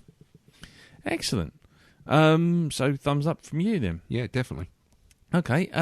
For me, obviously, Selfish Medcalf Month, so I've already got a vested interest in this thing. I mean, I have to say, I watched it, and first off, the positives. I have to say, I really don't think, Primer included, that time travel has ever been so obviously working in the way it's supposed to. I mean, you make your rules up like in Looper, or you do your kind of hand wavy, it doesn't really matter because we're all seeing it from a fixed point, Terminator 1, or the Back to the Future one, which is just kind of like, it kind of works, but when you start to think about it, you end up with multiple timelines and it all goes a bit wonky. This, to me, the thing I appreciated most this time around. It was just so meticulously constructed. The only thing that I got this time round, and I went, you kind of shot yourself in the foot there, is, as you say, Madeleine Stowe's character, she causes the whole thing to fuck up, because she's the one who basically says, virus is in here, and this is where the 12 monkeys are, and they did it, and all this sort of thing, yeah? Yeah. And they get that, and Cole gets that message, and the council get that message right near the beginning of the film. Yeah? Well, you never actually hear that message. That's the thing. Yeah, you do. You hear her message because he actually recalls it, and we actually hear it right at the beginning when he's in the chair. Oh, yes, of course. My apologies. Yes. Right, okay. So then the question is, if they get the message from Cole in the airport as well to send the other guy back, why didn't they get that message at the same time? They didn't. They did, but they hadn't actually cleaned up the message. It was so badly distorted. But they must have done. No, he says it. The guy with the gun gives him the gun. He said they finally deciphered the last part of the message, and it's him. And that's why he comes back to give him the gun to become a hero. to do the execution, and that's See, for me, that's the only weak link in the chain, because if you got the whole thing of we can send anyone to any time and we're covering our bases by sending more than one person, all that kind of thing, then if you've got a time machine and you find out that, it's all a fuck up and it's all gone wrong, then surely you would send someone completely different back and take care of everything and just let time play its course out with Bruce Willis. Because if he goes, because they don't want to change time, and they know that they've gone. No, they can't. So they know whatever he's done, he's going to do again. So in theory, they shouldn't actually do anything more with him. They should just let time play out. So it wasn't a major big deal. It was just like everything else was so meticulously done that it was just that little bit I suddenly went, well, why don't they just send that bloke with the gun back in time a little bit further to stop the bloke that they know was coming? But then that's changing time. Yeah, or at least the scientists that they said they were going to send back in the first place. Well, if they're dealing with the virus logic of they can't change the future, then they obviously must believe that Bruce Willis is meant to go back anyway. Yeah, and it doesn't matter what they think. It was just that thing. It was just that thing of like the whole thing was Cole was supposed to locate the virus, and they would send a scientist back to take a sample of the virus, and therefore done. And when Willis does say, "Oh, it's all a big mistake. This guy's got it. We know where he's on the plane. Blah blah blah. He's right here." And then all of a sudden, the other guy turns up with the gun. It's like, well, rather than do that and try and change the past, send someone back a little bit further and use the knowledge that Willis has given them. That's the only bit that was a bit wonky. I mean, unless anyone wants to step in and tell me differently, but as far as I'm going to see, that was the only bit where I was like, change the past? Well, no, but to send the scientist back to where he's supposed to go, which is in the first place, but which was when they find this. Right. I mean, they find the guy. He's going to die anyway. Yeah, no. I'm just. All I'm saying is the whole point of the plot was Willis finds the virus. They send a scientist back to take a sample of the virus, or at least be there when the virus breaks, so that that person can then take in a sample of the virus in its non-mutated form, so they can create an antidote. But instead, they don't. They send a bloke back with a gun. No, but there's a scientist there, isn't there? Is the there? virus has been. Yeah, he passes him on the elevator. No, that's the security guard. That's the security guard with the blonde hair. The blonde hair. That's the one who looks at him like, we're watching. Get it done. Yeah. No, but that was my only quibble with this. I always had the impression they send his buddy back to give him the gun so he can die there, because that's where he's supposed to die and close the loop, not to try and change the past. But they've got the information so they can actually go and get a sample of the virus. Okay, well that's fair enough. I mean, I didn't even consider that, to be honest. I didn't think that they even knew how the time loop would go. But plus, their method of time travel seems to be incredibly hit and miss. Well, yeah, it's all a bit up and down, isn't it? Yeah, it's not exactly Welcome to the First World fine War. science, this one. But just going back on it, I mean, I have to say that the acting was brilliant. I mean, Willis, I can't remember which one of you guys said it, but I don't think he's been better. I think he really did knock it out of the park. I know he does his usual wisecrack thing, Die Hard, but this actually showed him acting. Yeah, and that to me was a big difference. I also thought that Brad Pitt initially was a bit over the top, but by the end of it, I didn't mind. Overall, I just really adore this film. I think it's not my top favorite Gilliam movie. Mm-hmm. I mean, he co-directed Life of Brian, which I think is an astoundingly funny film. And he also did The Fisher King, which I think is a much underrated film. Which I think we should put on the docket. Definitely. At some point. I think it's a lovely film. It's a great film. And so those two stand just above it. But, yeah, for me, as far as time travel stories are concerned, there aren't many like there aren't many as well constructed as this, and the joy is in watching it all play out, and the acting and the way that there's that implication that in some way by sending Cole back in the first place, he actually causes the disaster by actually suggesting the whole thing about viruses to Goins in the first place. Yeah. That's just the other sort of twist in it as well. And by doing that, he kind of also, it's the butterfly effect, because, also by doing that and getting involved with Madeline Stowe, he then gets her to, basically, she gets involved in something that ends up with her writing a book, which then has her run into the apocalypse nut in the first place. So him being dropped in there is actually the thing that precipitates the whole thing, even just in a roundabout way. And the more you think about it, the more down that rabbit hole you go, oh, fucking hell, everything, it's all linked. Yep. It's all caused by just sending him back. If they just left him alone, didn't send him back, then the whole thing might have just snapped into place. No, but they had to. Yeah, but they had to, exactly. No, but that's the mindfuck. That's where it all goes. Yeah. I have to say, I did enjoy it. This time round, I found it a little bit, like I say, it took me a little bit of time to get into the Gilliam phase. I always find that with Gilliam films, I'm either in the mood for them or I'm not. And if I'm not, that's it. I can just sit there and I'll just be bored going, that's nice imagery, but I've seen that sticking a fisheye lens in someone's face until their nose extends 400 feet out shot 100 times. But yeah, in the case of this, I thought it was brilliant. I thought the whole analysis of whether or not he was actually going mad was really well done. Whether or not the voices he was hearing, the old tramp, was that actually someone in the cell next door, or was he going off his nut? Yeah, was it the tramp? Because the tramp 1 minute is talking to him, and you think, okay, right, fine, well, he's talking to Madeline Stowe as well. But when he's talking and giving all the clues, he's not really talking to anyone other than Bruce Willis.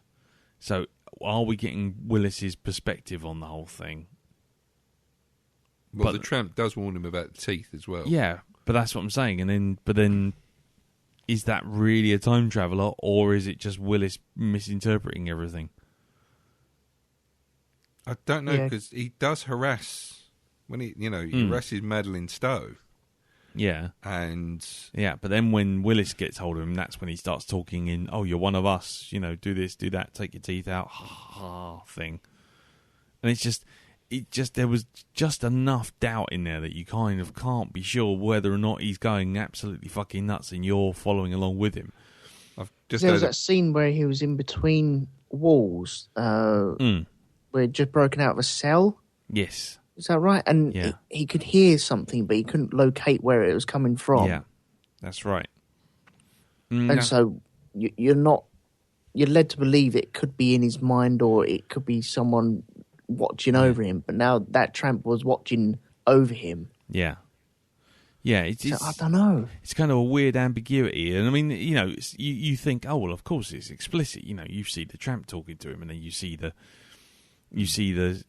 him going from the future world to the past and all this sort of thing. But then you suddenly think, well, hang on a sec. There's moments where he's quite clearly fucking nuts. And you kind of, it just leaves you on an uneven keel as to exactly whether or not it's all in his head or not. But, yeah. One bit that did make me laugh. The first time that he's sent back, is that to 1990, or is it to the World War One? No, he's sent back to 1990. And then the second time it's back to World War One. No. Yeah, it is. Because he gets a bullet through the leg, and then that's when he kidnaps Madeline Stowe because he's limping. Okay, yeah, sorry. He says, "What's happened to your leg?" Right, yeah, that's right, yeah. That bit in the hotel room, when they go to the hotel where they pay by the hour. Oh, yeah. And it's hey! And then phone in the face. Yeah, dang. Yeah, exactly. I'm in here with I'm a victim here. I was attacked by a coked up whore and a crazy fucking dentist. Yeah. I mean, I I mean, I'm the worst for these kind of films that I really love, because my problem is I'm trying to find little threads to pick. You know, like I say, like the phone call and this thing. But in the end, I'm just like, no, this is a really good film, really solidly made. And the only criticism I could probably level at it is it takes, once he gets into the asylum, a lot of that just seems to drag a little bit, because it's like, is he getting out the asylum? Are we going to just, spend too long in the asylum twiddling it over?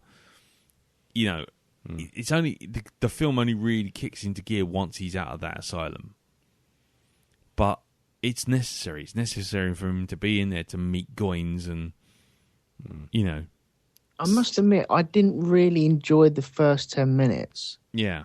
Before he got into the asylum. I found it very, very hard. I was repelled by it. Didn't want to see that part of the world. What, you mean the underground? The underworld? Yeah, the underground, and when he's been captured and been put into the loony bin. Just before that, where he's dribbling away and all the stuff on Earth where the person's wearing the suit. I didn't really find that. I didn't want to see that. That wasn't really part of it for me. Yeah. I found it repelling. I don't know. I can't. That's the only way I can describe it. I just didn't like it. I kind of get what you're talking about. There's also a kind of aesthetic that Terry Gilliam does, where everything looks dirty and grimy and run down and overused and worn out and generally fucked. And everyone in it is doing some really strange things. So, like when he first goes in the asylum, and there's like 4 people for no apparent reason whatsoever just doing ballet dancing in the background. Or, just that weird kind of affectation of Brad Pitt going, "Get out of my chair!" And then, I like that when he's running around. He's running around. And he stops to tell the person to get out of his chair. Yeah, exactly. And it's kind of a little bit, how can I say it? It's almost kind of it's like a weird kind of, it's a weird kind of aesthetic. It's a weird kind of look and a feel that you don't get with any other film. And he does this thing where he puts like a big bubble lens on close-ups. So when you do go for a close-up on someone's face, all the facial features are distorted and all the things are all sort of warped, and it becomes a parody of what's there. Yeah. Did you see the camera when it zoomed into Bruce Willis's face? Yes. And it was like TV sets coming up towards his face. Oh, yes. And there was a monocle over one of the people's eyes. Yeah. Yeah. And I was just thinking, how that doesn't work like that. TVs don't work like that. Man, that's weird, but I kind of liked it. Yeah. Because it was so fruitcake, and yet it fitted into that world. Yeah, well, that's Gilliam's surrealist thing. That's his Monty Python side of things. It's that kind of things which make sense in one way, but they actually, when you think about them, they don't. Like I say, put a monocle over it, or it's just like all of his animations for bloody Monty Python. Someone's walking along and they've got big feet, but they're actually really big feet, and they're clearly from a photograph that's completely different. It's just surreal, and. Yeah, I don't know. I mean, again, it's like I say, it's an aesthetic thing. It's one of those weird things that you kind of either get and you kind of go, yeah, okay, fine, it's going to look like that, or you're going to sit there and go, okay, I'm not buying this. I'm not really into it. And then the tip over point is, I think 12 Monkeys kind of walks that line, but you watch something like Zero Theorem, which is fucking terrible film. Genuinely a terrible film, but it's kind of like that whole thing in Overdrive. Right. It's that whole look in absolute. It's kind of goes right off the rails. There's lots of stuff in it that's interesting, but there's lots of stuff where you just go, "I'll just fucking forget it," with the pipes and the grey and the strange people with bad makeup dancing around in circles. Just stop. Not everything needs to be behind a monocle or a lens or a piece of brass, typewriter or something, So yeah, it can be done, but sometimes it can be a little excessive, and I understand that, to be honest. But luckily, it didn't go too far in this one, I think. Anyone got anything else to add? I mean, because I'm just I think I'm in danger of just talking myself around in circles, to be honest. So, did we all actually watch Leggete? No, I didn't. No. Right. I didn't. Darren did. I didn't. The reason I did tonight. Oh, right. I was intending to. I mean, I'd seen it years and years ago, late night on BBC Two, and it was really good to actually sort of revisit it in pin-sharp cranky version. But kind of, I thought kind of the two actually stand quite separately, even though there's a big overlap. Yeah, there's a very definitely. difference in tone, aesthetic, and they complement each other without, say, one ruining the other. I think quite well, and also for putting filmmakers out there, just see what you can do with a montage of still photography. It's quite you need the right story for it. This is the perfect story for it, and I think it just does work just so well. Just the image and the sound and the voice. Jim, can I just ask the bit where it diverges from the actual 12 Monkeys itself? The reason he goes back in the end, or the mode of transport that's given to him to go back in the end. Did you like that? I did, because that was same here. I'd forgotten about that bit because it's been that long since I've seen it, and because it isn't in 12 Monkeys, it's kind of right. It puts a whole different perspective on the story, adding that extra element we will not specify. Indeed, and the reason why he gets taken out in the end is like it's different, but it's the imagery at the end is kind of the same. So so there is a the ending is different enough. Yeah, I mean, like I say, it's been absolutely fucking years since I've seen it. I barely remember it, to be honest. But no, I mean, no, I can't even talk about it because I don't really remember it that well. I'll chuck it at you. No. I mean, I do have it, but I had an intention to watch it.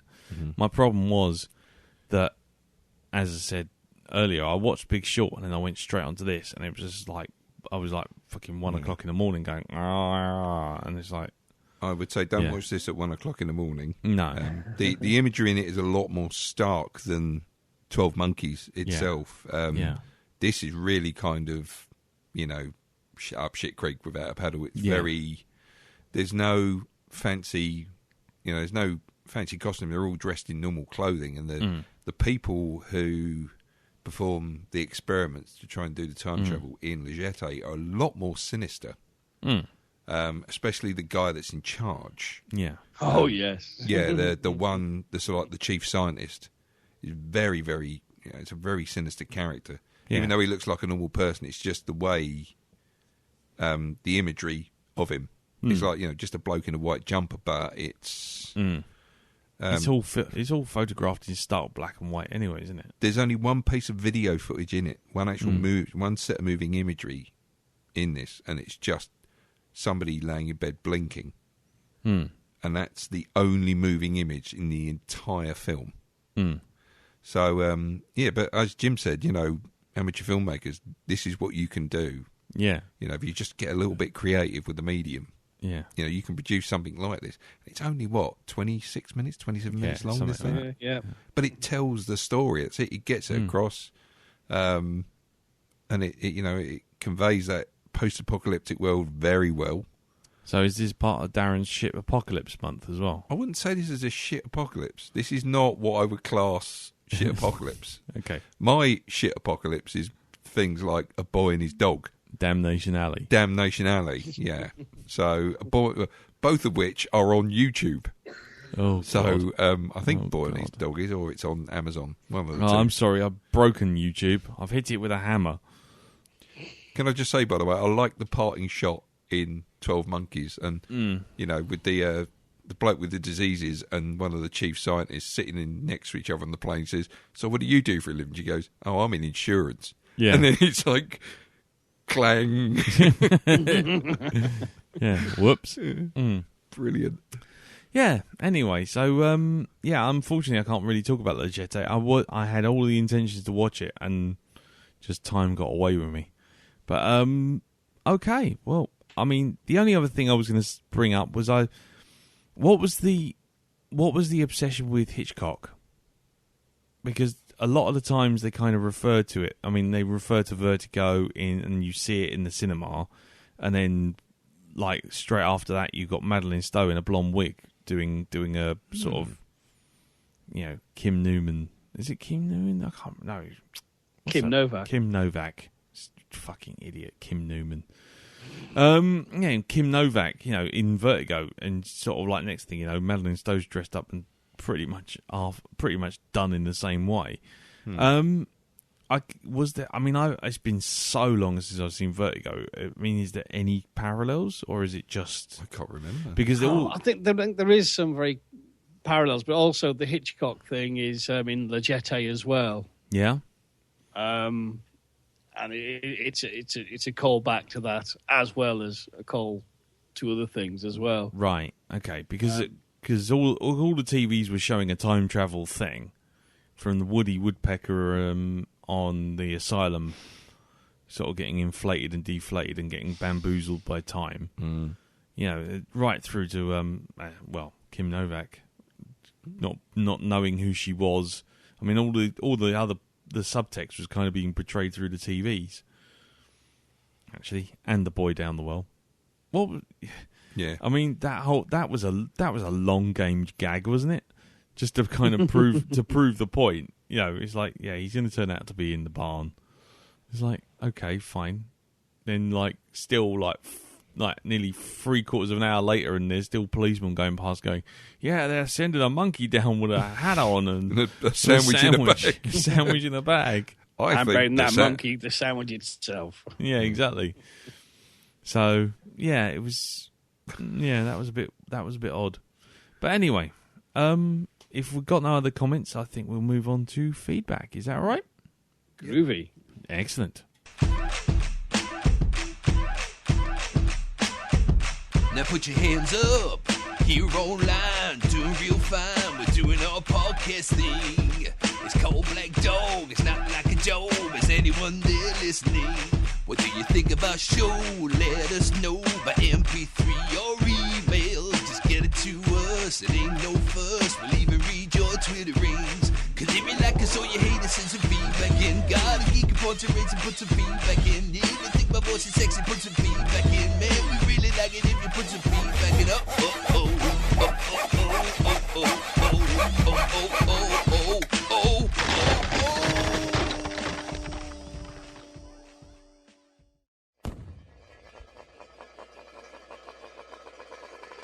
Right, okay, so feedback time.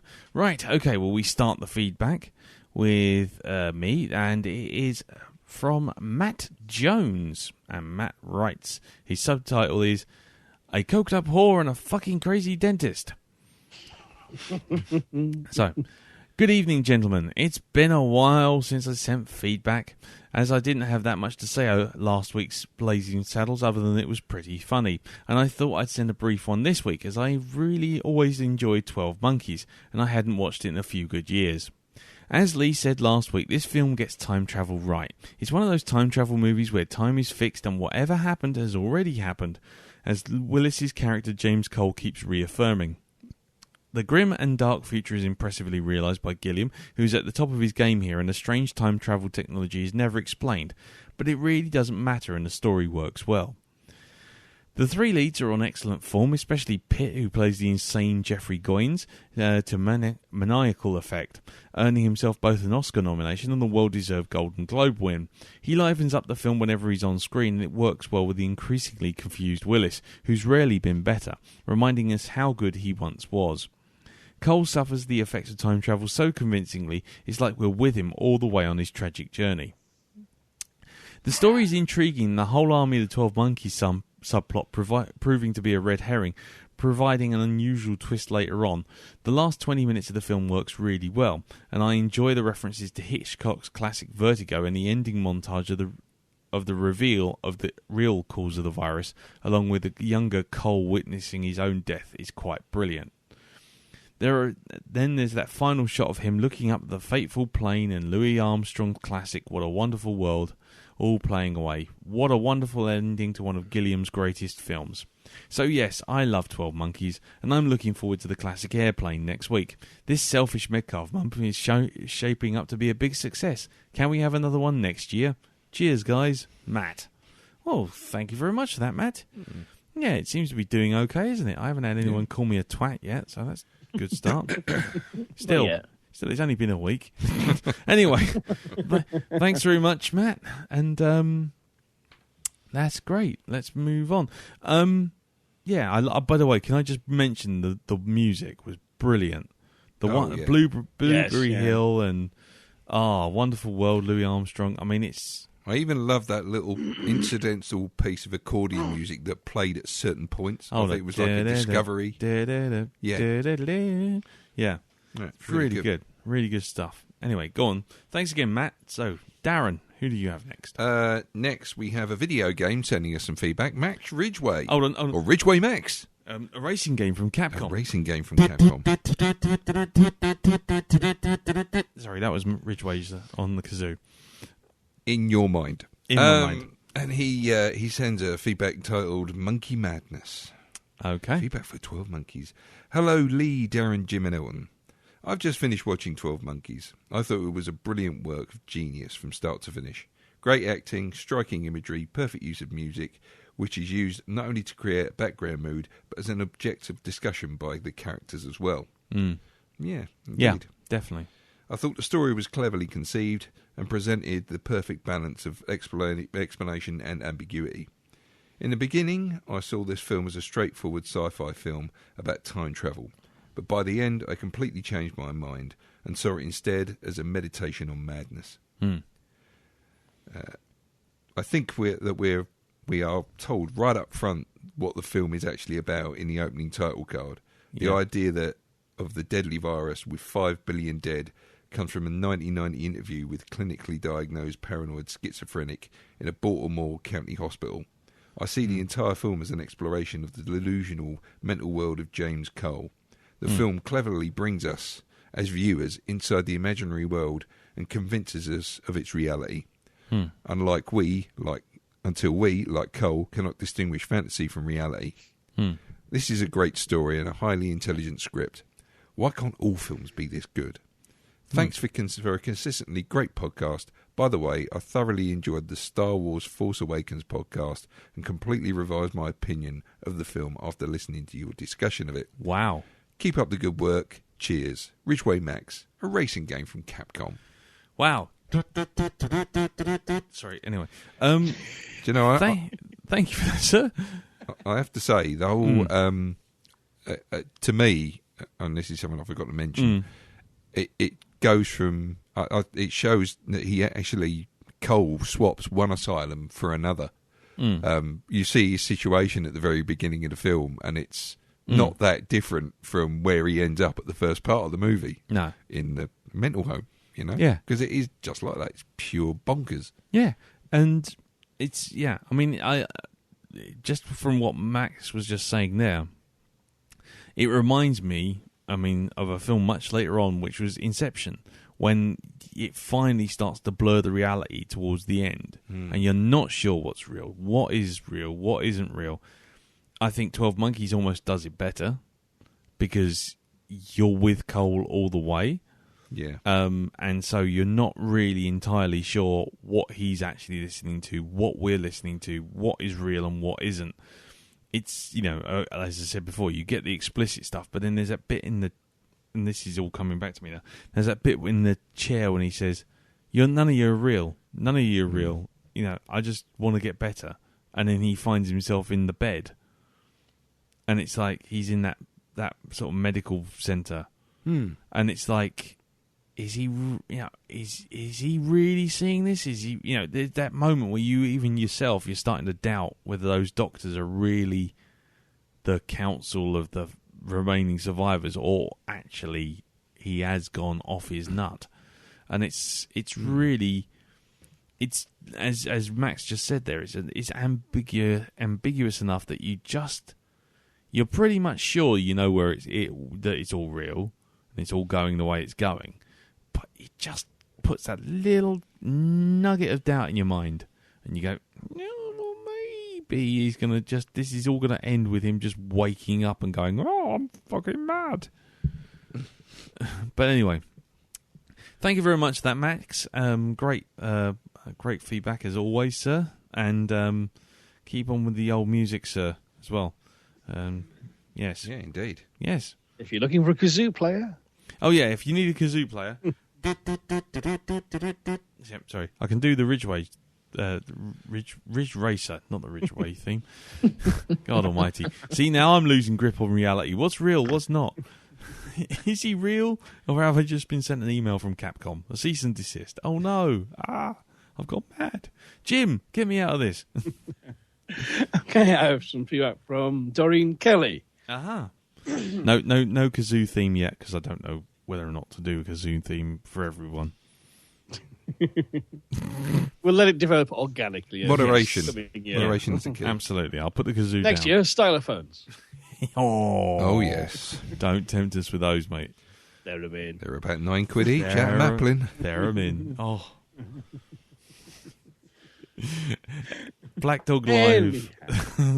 Go on, carry on, Jim. Pull up. Doreen writes, hello, well, that was quite some filmic experience. I'm really quite confused. Not by what the film was about, but the details. Please cut me some slack, as I'm barely better after a horrid bout of the dreaded lurgy. I will not go through the parts of the film I liked. I did that with Blazing Saddles last week, because this film resembles dreams in its logic. Such logic makes perfect sense for when one is in the middle of it, but as soon as one tries to explain, the story run sounds like one doesn't know what one is going on about. So, good luck, guys. Okay, I've decided I need to own up to this. I don't think I like this film too much. Mm-hmm. I'm not against a thinking woman's film, but I do like my happy endings. I think I get enough of the fighting the long defeat, as Professor Tolkien would have said, in my real life. I prefer not to have too much of it in my escapism. Also, I've never really liked Dune because how dirty everything is, and 12 Monkeys is similar. I'm no clean freak by any means, but a lot of parts of this film are just too manky. I was left wondering if the love interest, the woman, was actually a time traveller too. Thank you, Doreen.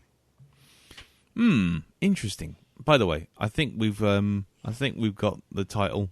I'm going to adapt something that Doreen just said there. 12 Mankeys. Brilliant. There you go. But anyway, I don't think that the psychiatrist was a time traveller. I think that's pretty clear. No, that's not. But yeah, I mean, I can understand. I mean, if this is the first time you've ever seen it, definitely Gilliam's style doesn't lend itself to being immediately obvious in its narrative. Sometimes you have to kind of think about it after the event and go, maybe I need to see this again, or sometimes you just go, no, too confusing, fuck off, I don't want to know, because that's what I did with Zero Theorem. So yeah, I can get that, I understand that. I mean, yeah, if you didn't like it, that's perfectly fine. All opinions are welcome here. I've already named the sequence after me. I don't care. I've got my opinion out there. But anyway, no. Thank you very much for that, Doreen. Yeah, if you have any questions, put them on the Facebook group, facebook.com/group/Blackdog Podcast, and we will endeavour to try and answer them for you. Any confusions you may have, and yeah, brilliant. Thank you very much for your feedback as always, Doreen. So. Let's move on. Elton. Right, in the palm of my hands, I have Martin Thompson. Ah, the birthday boy. What about his feedback? Now. Is it Martin's birthday on Friday? Yes. It is I think it's on Friday, but I know we are going and, celebrating. Yes. Hold on.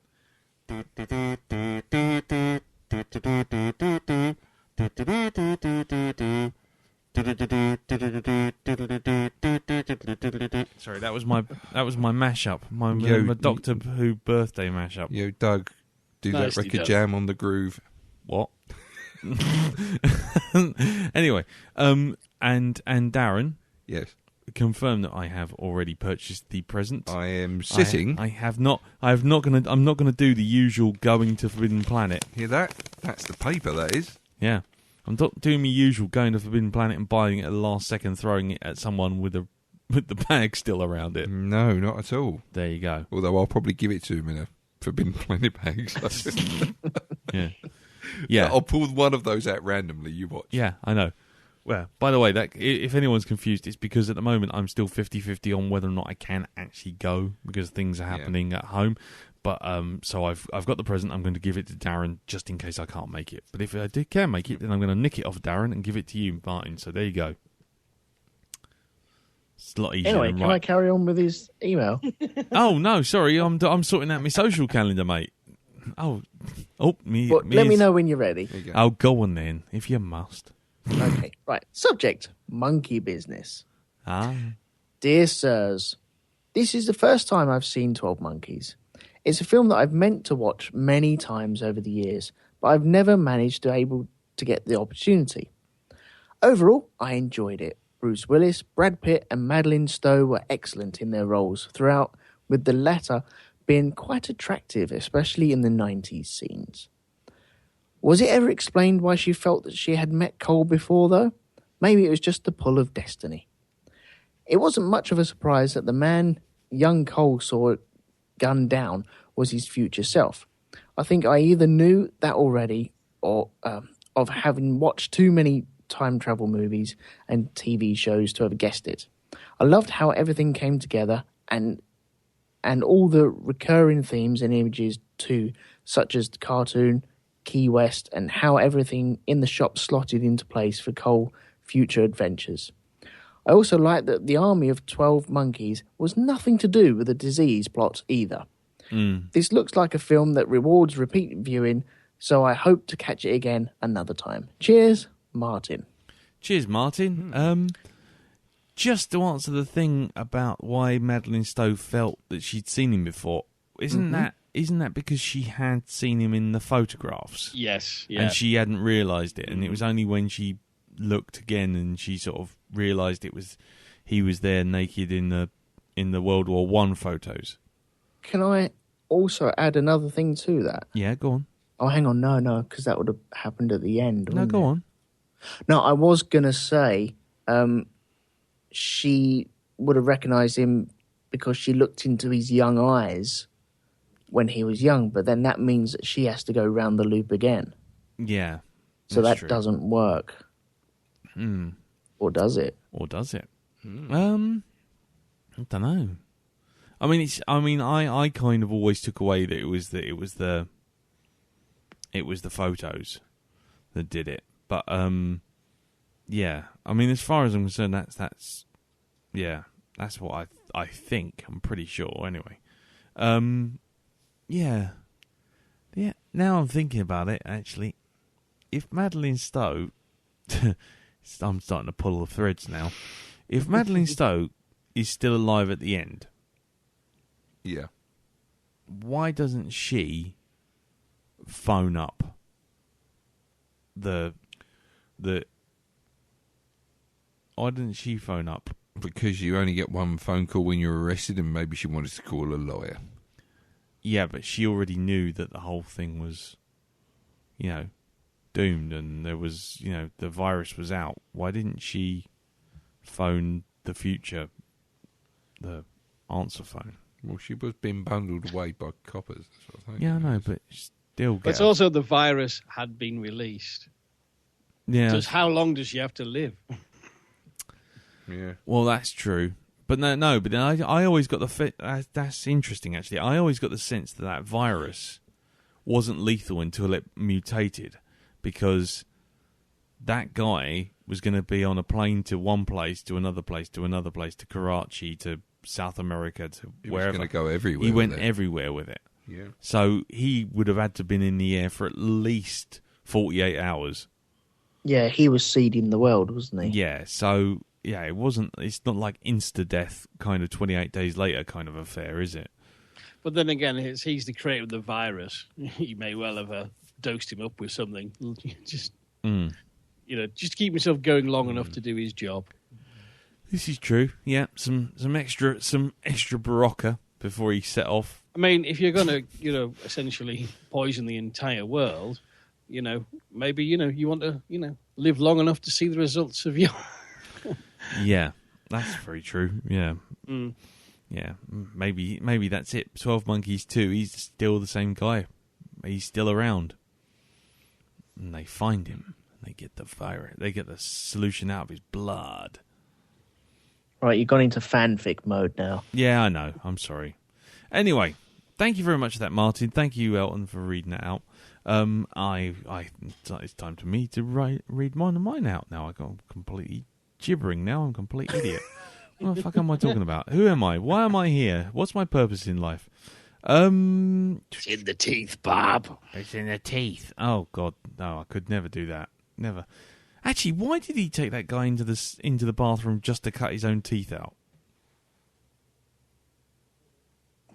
Eh? When the pimp turns up and he beats the pimp to within an inch of his life with That is a good telephone, that is a good point. he drags him off to the bathroom and then proceeds to cut his own teeth out. Dramatic effect? I think he was worried that they were onto him and knew exactly where he was. And so to prove a point that they can't find him again, pull his teeth out in front of him. Okay. Because for one fatal second, I had a sense that he was going to make the guy swallow his own teeth, swallow the spare teeth, so the pimp gets beamed back into the future. But doesn't Bruce Willis do losing teeth well, acting? Yeah. Hold on. Like the speaking, once he's already taken his teeth out, I brush my teeth. And I thought it just came across really well. I'm talking bollocks, aren't I? Yeah, you can come and sit in the crazy corner with me. That's 10 years in acting school. Yeah, that's it. Come to a culmination. Yeah, that's it. There. Best Oscar for best tooth loss in a motion picture goes to Bruce Willis. I'd like to say thank you. And when Novocaine wears off, I'm going to be in considerable amount of pain. This Oscar makes up for it. Okay. Anyway, moving on. So, our next piece of feedback is from Gareth Proton Thomas. And he writes, Deja Vu. Dear Gents of the Blackdog, this is my first on-time feedback for this year. And can I just start by wishing you all and all of the Blackdog family a happy new year. Well, happy new year to you, sir. Back, sir. Right back, Jack. He's positive from the off here, isn't he? Look at him go. Anyway, now that I've seen quite a few films already this year, The Revenant, Hateful Eight, Steve Jobs and The Big Short, but 12 Monkeys was a welcome rewatch. I first saw this years ago and actually rewatched it late last year. And watching it again this week was no problem. I find it one of those films that you can watch over and over again, and there are new things that I notice each time. Bruce Willis did well in the lead role, and it was a break from the norm for him. I loved Brad Pitt in his nutty Jeffrey role, and I thought he played it well. And one of my favourite scenes is when he's showing Cole around the hospital.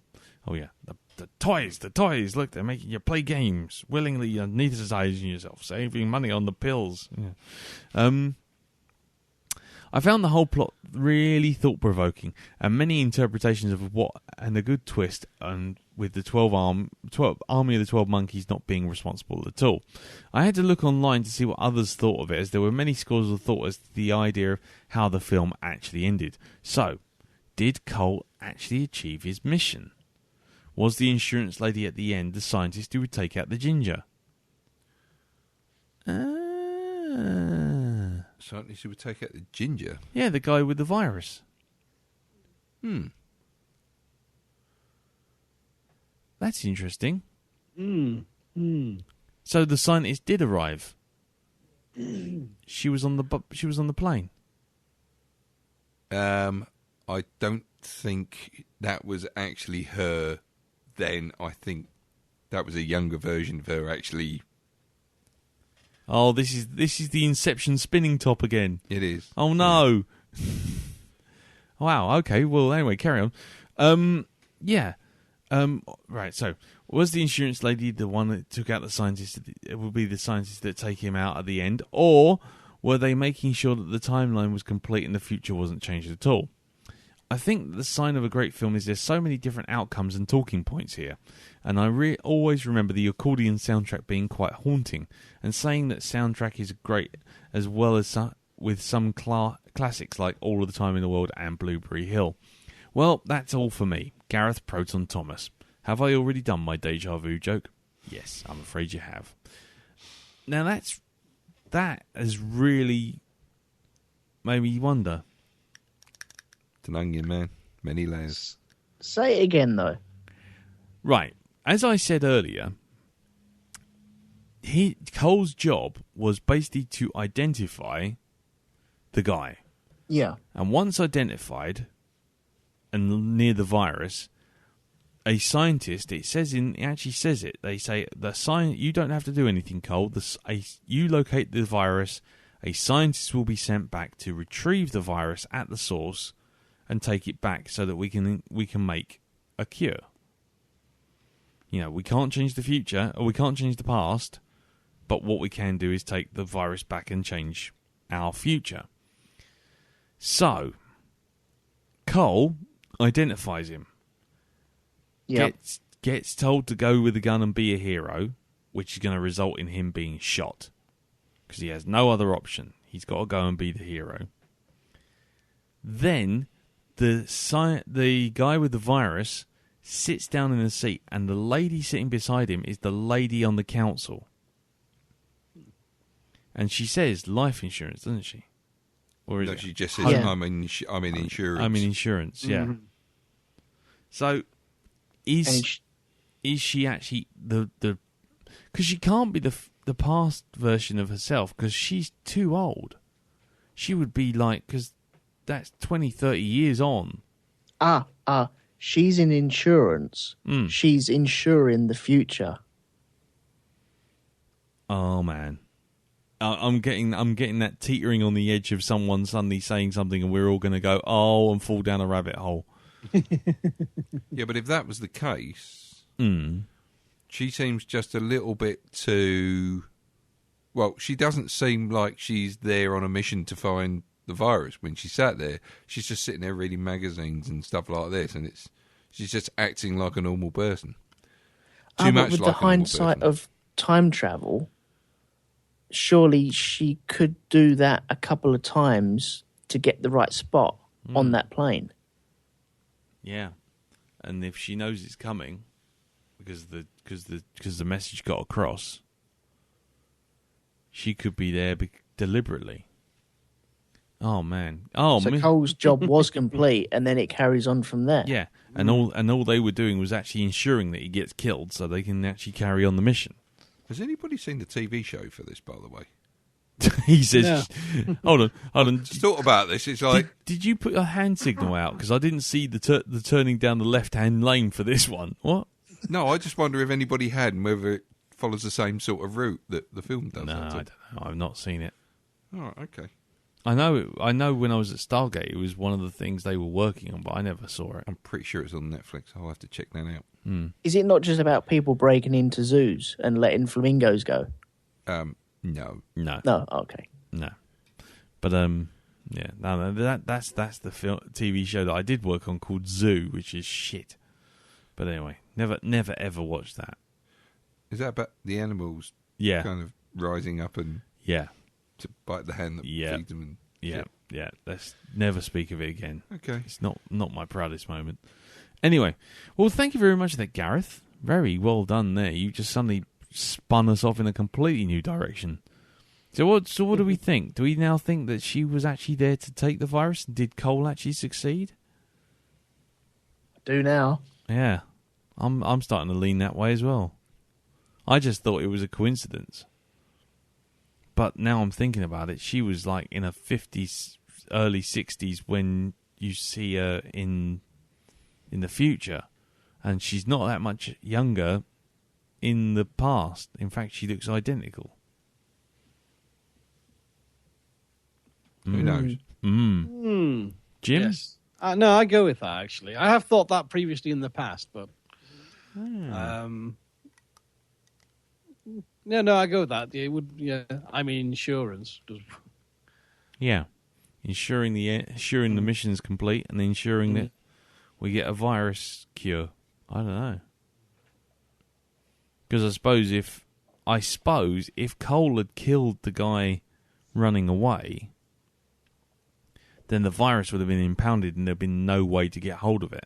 Okay, when they say go back to collect the virus, I take it they mean sending someone back to get infected by it, in which case she would be infected by it. Because that's the other thing. She wouldn't be in the future if she was sitting right beside him.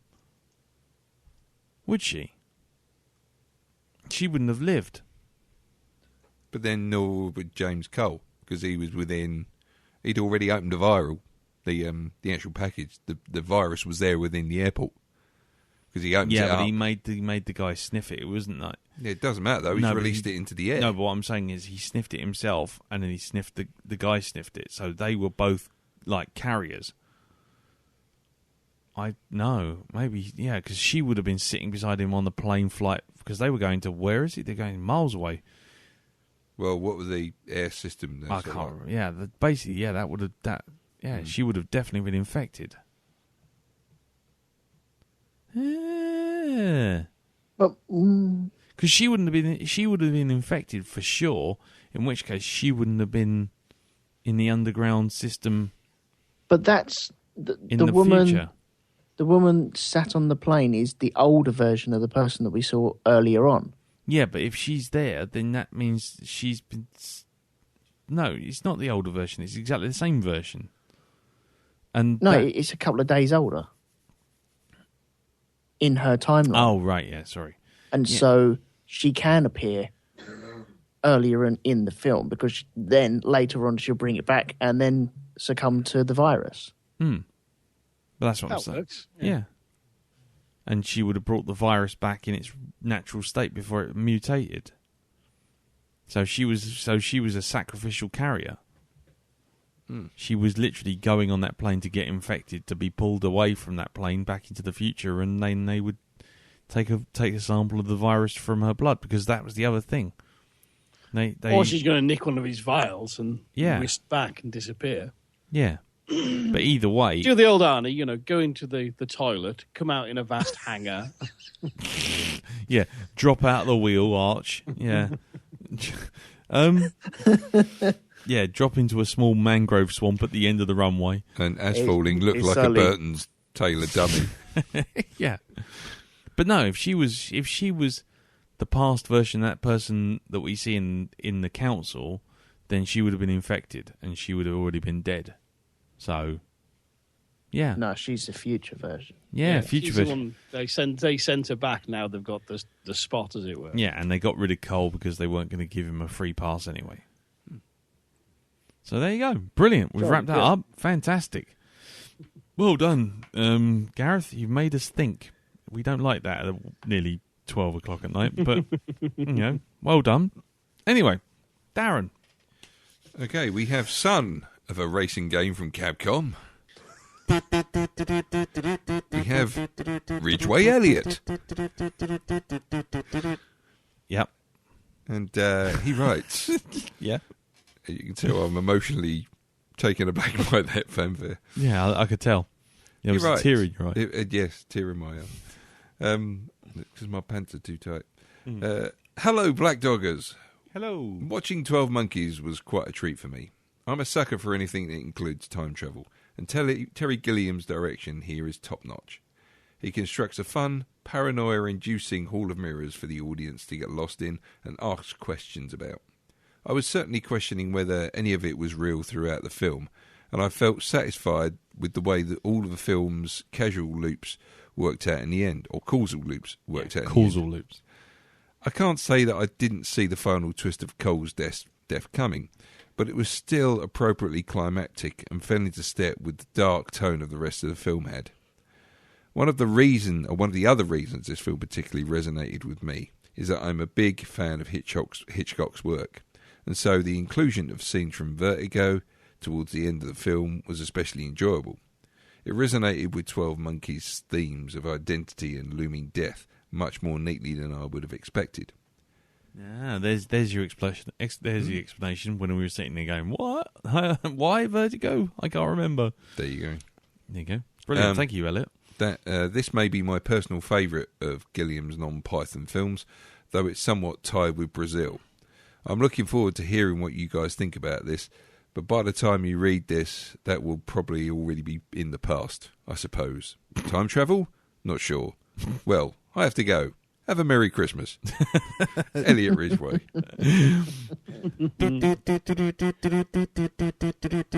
Actually, I just realised that's the Mario power-up sound. Thank you, Elliot. Yeah. So thank you for explaining the Hitchcock thing. It's very good. Wow, we should get those guys on. Get them on the podcast at some point. Putting out fires everywhere. Yeah, exactly. Yeah. Anyway, thank you very much, sir. Yeah, it's it's funny with Brazil. Every time I've tried to watch it, I get about halfway through, and something about it, I think it just is a little bit too surreal for me. Has anyone else watched it? Yes. I've never seen Brazil. You never seen it? Never seen it. It's just a little bit too off kilter for my tastes. I can appreciate it, but man alive, there's a few bits there where I just sit and go, why is this happening? I know it feels like sort of that late Python stuff, that sort of meaning of life sort of stuff where it's just so random. You're like, okay. Well, one of the reasons I haven't watched it so far, even though it's like you see it on sale for like $2.99 now everywhere, is because there's a lot of people gone on about the Criterion edition of Brazil. With the Love Conquers All ending. Yeah, so I want to see that because apparently that's the best version. So you're gonna have good luck finding that. Yeah, indeed. I'm pretty sure it's on sort of like eBay for about £600. Yeah, probably. Anyway, no, so thank you very much, Elliot. Glad you liked the film. Really enjoyed it. Yeah, fantastic, sir. And thank you again for the Hitchcock explanation, because like I say, I haven't seen Vertigo in so many years. Maybe we should put that on the docket as well. Well, yeah. Let's Why do not? it. Why not? We'll do that. We're slowly edging into 2017, and we've only just started 2016. Anyway, thank you very much for that, Elliot. And let's move on. Jim, who do you have next? Next, we have Mr. Cole Hurley. Cole, isn't it Cole the Bastard? I think we've still agreed. I think so, yeah. Cole the Bastard Hurley. Okay. Sorry. Anyhow, Cole. Dear gentlemen, right. 12 Monkeys. Okay. So here's the thing. I don't really want to disappoint Lee this week, but I guess I'll have to. After removing the rose-tinted specs of 12 Monkeys, I discovered that 12 Monkeys doesn't really hold up. Granted, the last time I saw this was back in November or something, which probably didn't help. Here's the thing. I'm a huge fan of Looper, which, funnily enough, is another time travel movie featuring Bruce Willis. The thing with Looper is that it isn't always focused on, we got to do this thing, otherwise death to everyone. Instead, what Looper does is take its time to breathe, let the world and characters set itself up, and ultimately, Looper makes you believe in the characters. In 12 Monkeys, while I do like the characters to an extent, I can't help thinking, okay, should I be really rooting for James and Catherine? Again, I don't really want to sound like I absolutely hated this movie. It's not an outright piece of garbage like Birdemic or The Dead. I just don't think I should watch it, say, for another 5 years or so. Anyway, take care, guys. Here's hoping I like Airplane more. Oh, you've never seen Airplane? Oh, interesting. Thank you very much for that, Cole. It's going to be interesting because Cole is a lot younger than our age. Yeah. I'm saying that because I think we have the collective combined age of about 406. I think so. But yeah, okay, Cole. Well, not everyone's going to like this film. I understand that, and that's fair enough. When you cite Looper, though, the thing I really like Looper. It's a great film. It's a really good film. The one thing Looper doesn't do very well is its time travel. But its actual time travel works in its own rules. It plays by its own rules. It sets them up and rules, it stays within those boundaries. Which is fine. But yeah. That's why I forgive this film, because it doesn't suddenly, pull out some other plot point. Yeah. I mean, maybe we should do Looper at some point as well. I think so. We're in 2018 now. Okay. Well, anyway, thank you very much for that, Cole. Yes, do send in feedback for Airplane. I'll be very interested in hearing what you think of that. Right, okay, well, let's move on. Elton, what's your last piece of feedback? I have Chris Johnson, and he says, Monkey Nuts feedback. Okay. All right, you ready for this? I'm ready. Hello to the army of 4 black dogs. I hope you're all doing well. 12 Monkeys is one of my favourite Terry Gilliam. God, bloody hell. Terry Gilliam movies after Brazil. Gilliam movies after Brazil. And it's one of my favourite say time anything. travel movies after Back to the Future.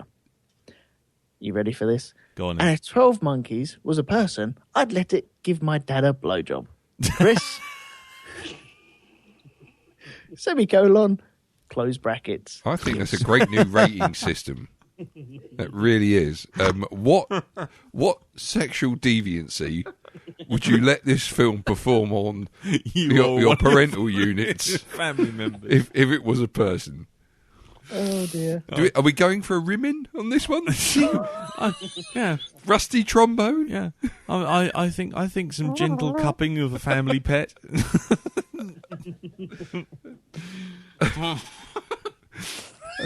So you're saying this is a slight cupping with a glint in the eye? Yeah. Is that what it is? Yeah, with warm hands. Yeah, warm hands. Warm Smiley hands. faces looking upwards. Yeah. Jesus Christ, what have we started? What's Jack Woodgate started is more the point.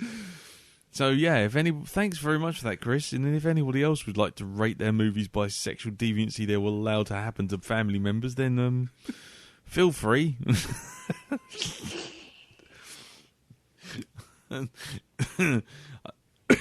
God almighty. Well, anyway, and you can hear more of Chris along with 2 other miscreants on Witlist for the Defence, which you can find at witlistdefender.geekplanetonline.com. I don't know if we're adopting this new system in that podcast, but we'll remain to be seen. Oh, yeah, come and shit all over my podcast. That's fine.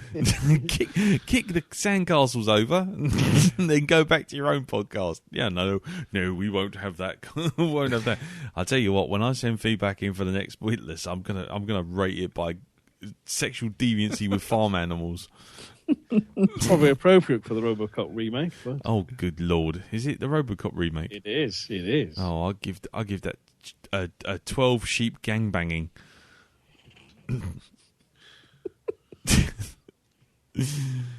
Seems good in principle, but you know it's just going on far too long and you shouldn't have started. Anyway. Sheep centipede. Senti sheep. Yes, exactly. Human centipede. Centipede.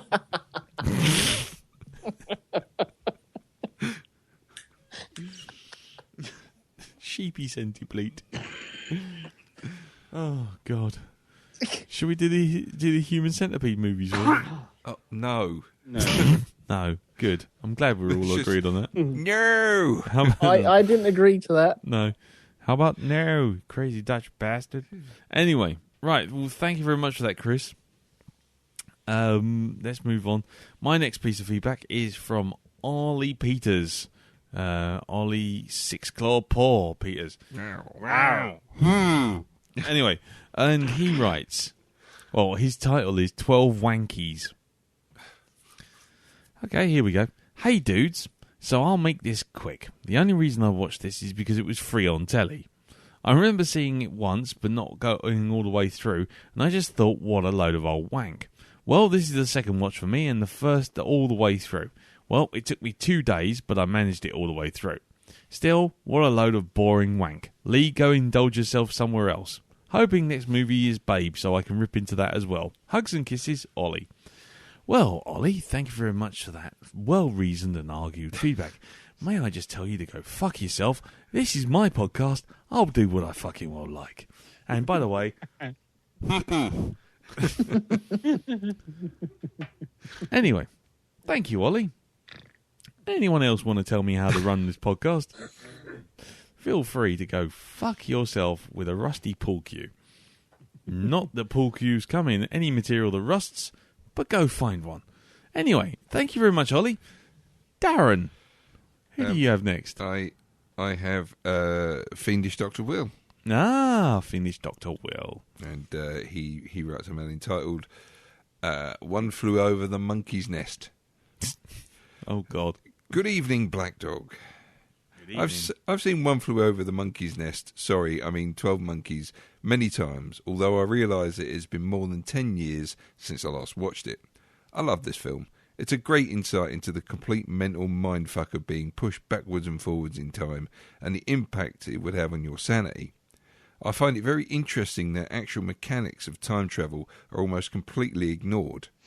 You have to accept on faith that they have found a way to do it and that they take it from there. How they handle the time travel is great. It's very clear, both stated and in what you see, that nothing they do can change anything. And all their actions in the past have already happened. The method of communicating with the future makes a lot of sense. It's not that they have put anything in place, as Cole supposes, but they have just managed to find a random answering machine that they've been able to reconstruct piece by piece to find out what was on it. I love the style of this film.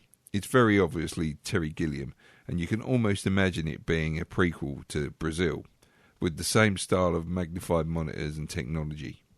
I imagine that Brazil is what happened after they'd managed to develop the cure and return to the surface of the planet.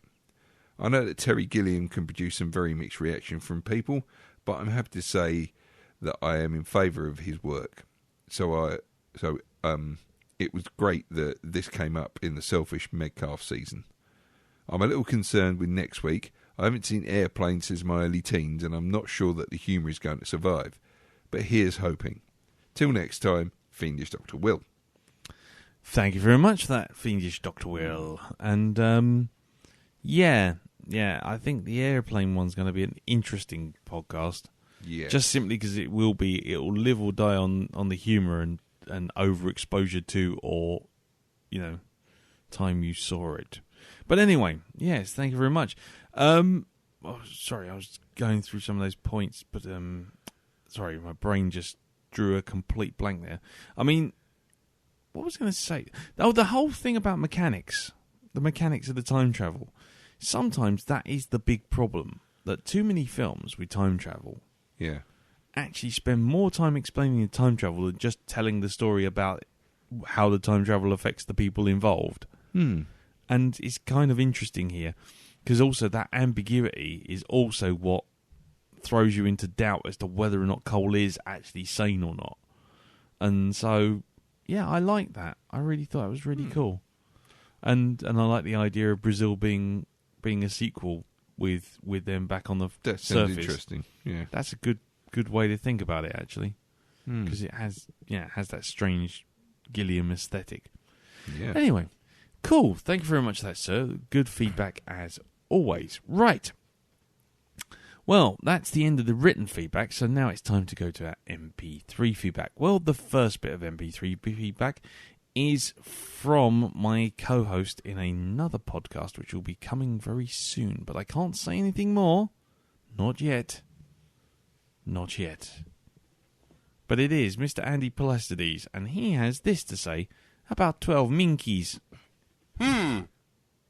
Hey guys, just a little bit of feedback from me on 12 Monkeys. I think I'm probably going to be out of the ordinary here. Now, I came to Legetta before I came to 12 Monkeys. So in the old, you always remember your first. I find that I have a much deeper connection to Legetta and that film than I do for 12 Monkeys. 12 Monkeys is, in all of itself, a fantastic film, a very good science fiction film, a very good Terry Gilliam science fiction film, which is very apparent in the visual style and the production design. And I think, just speaking personally, that takes away a little bit from some of the mysticism and some of the poetic nature, if you will, that I find I get from Legetta. I like Legetta in there's so much ambiguity, so much is left to the audience's imagination, and opens itself up to multiple viewings. I think with 12 Monkeys, Gilliam's style, there's a certain element of satirization, especially with things like the big magnifying glass in front of a scientist, the glowing orb, the television orbs with all the eyes on it. And I think, speaking personally, it just takes away a little bit of the poetic nature and the simple beauty that I take away from Legetta. I know it's not a direct remake, more influenced by, but you can't kind of separate the two, especially since that's where I'm coming from. But that aside, 12 Monkeys is a fantastic film. I do really enjoy it. In Legetta, a lot more emphasis is placed upon the airport scene, the dream he has. That is much more fundamental to the story and why he has chosen to travel back. I would have liked to have seen a little bit more of that. I also think the film's possibly a little bit overlong. I think it clocks in at just over 2 hours, and Legetta's 22, 25 minutes. Certainly towards the end of the first, into the second act sort of thing, I found myself looking at my watch a few times, just kind of like, can we move it along a little bit here? But that just might be, again, because I know where the story's going from, the Legetta standpoint. But, who's to say, sort of thing. All in all, it's an enjoyable film, a great science fiction film. If you haven't watched Legetta, I do really recommend you go and give it a watch. Go into it with an open mind. It is very different to 12 Monkeys, both in its visual style and the way it's storytelling. I go so far as to say it was unique in its visual style. But I've always found that there's a certain sad beauty to the film. It's kind of like a fairy tale. It's just this nice little thing which exists, and I think it's well worth checking out and take a look. Anyway, that's all from me, guys. I shall see you next week. Ta-ra! Ta-ra! Ta-ra! And speak to you soon, sir. Thank you for the feedback. So, yeah, everything got coloured. A 2-hour movie got coloured by seeing the 20-minute version, the Cliff Notes version. Yeah, I can see why. Yeah, I mean, it's fair enough. I understand that entirely. I mean, it's it's always the same, isn't it? You see something for the first time and you go, "Well, that's the first time I've ever seen anything like that." And then suddenly another film comes along that does the same thing, and it may have come out earlier or later, but it never quite matches your first time, if you know what I mean. Your first exposure is your exposure. The first time I was exposed, yeah, definitely. First and last time, until the police came along with a big coat wrapped around me. Anyway, thank you very much, Andy. Very good feedback, sir. And yes, obviously do check out Legette, or Legette, as he pronounces it. If you get the chance, I think. Shame he thought it was a bit too long. I never really got that sense that it was a bit too long. Did you? No? Any Elton? Jim? No, because I haven't seen Legetta. No, I mean the jetty. Yeah, the jetty. Yeah, the pier. No, I'm talking about 12 Monkeys. Did you find it sort of dragging on a bit? No, but I think because he finds it draggy is because he relates to Legetta. A faster film, yeah. Yeah. Okay, well, fair enough. Anyway, thank you very much again for it, Andy, and good feedback as always. Right, so let's move on to the next piece of feedback. Next piece of feedback is from the Profanabard, Mr. Scott Matheson. Yes, he's actually got behind the wheel of a large automobile. No, he got behind. He's got. What are you doing? Just blow my nose. Oh, right. Didn't think I'd want to do it in the microphone. Oh, no, it's all right. You just looked like you started laughing and just fell off your chair. No. Oh, right. You were actually just blowing your nose. Yes. Okay. Shouldn't have brought my attention to it. Yeah, carry on. Okay. Yeah. I can put the sound effect down the mic if you want. No. I mean, That's fine. I'm sure we all want to hear that. That's fine.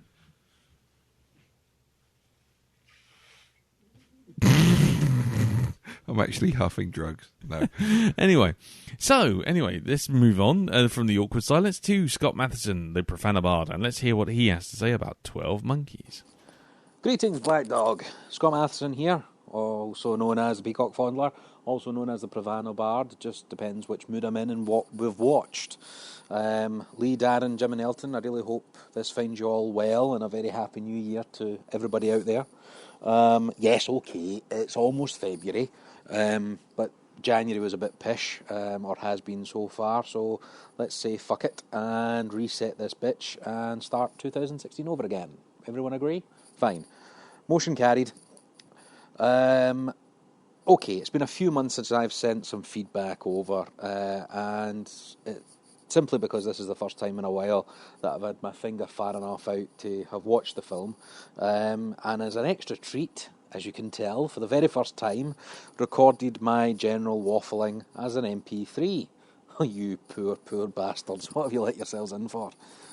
So let's get down to business. 12 Monkeys. I'm quite ashamed to say that this was an entirely and long-standing mystery monocle, but one that I'm happy I've finally got to. Fairly well received. I say well received, while at the same time thinking, what in the mind-bending fuck did I just watch?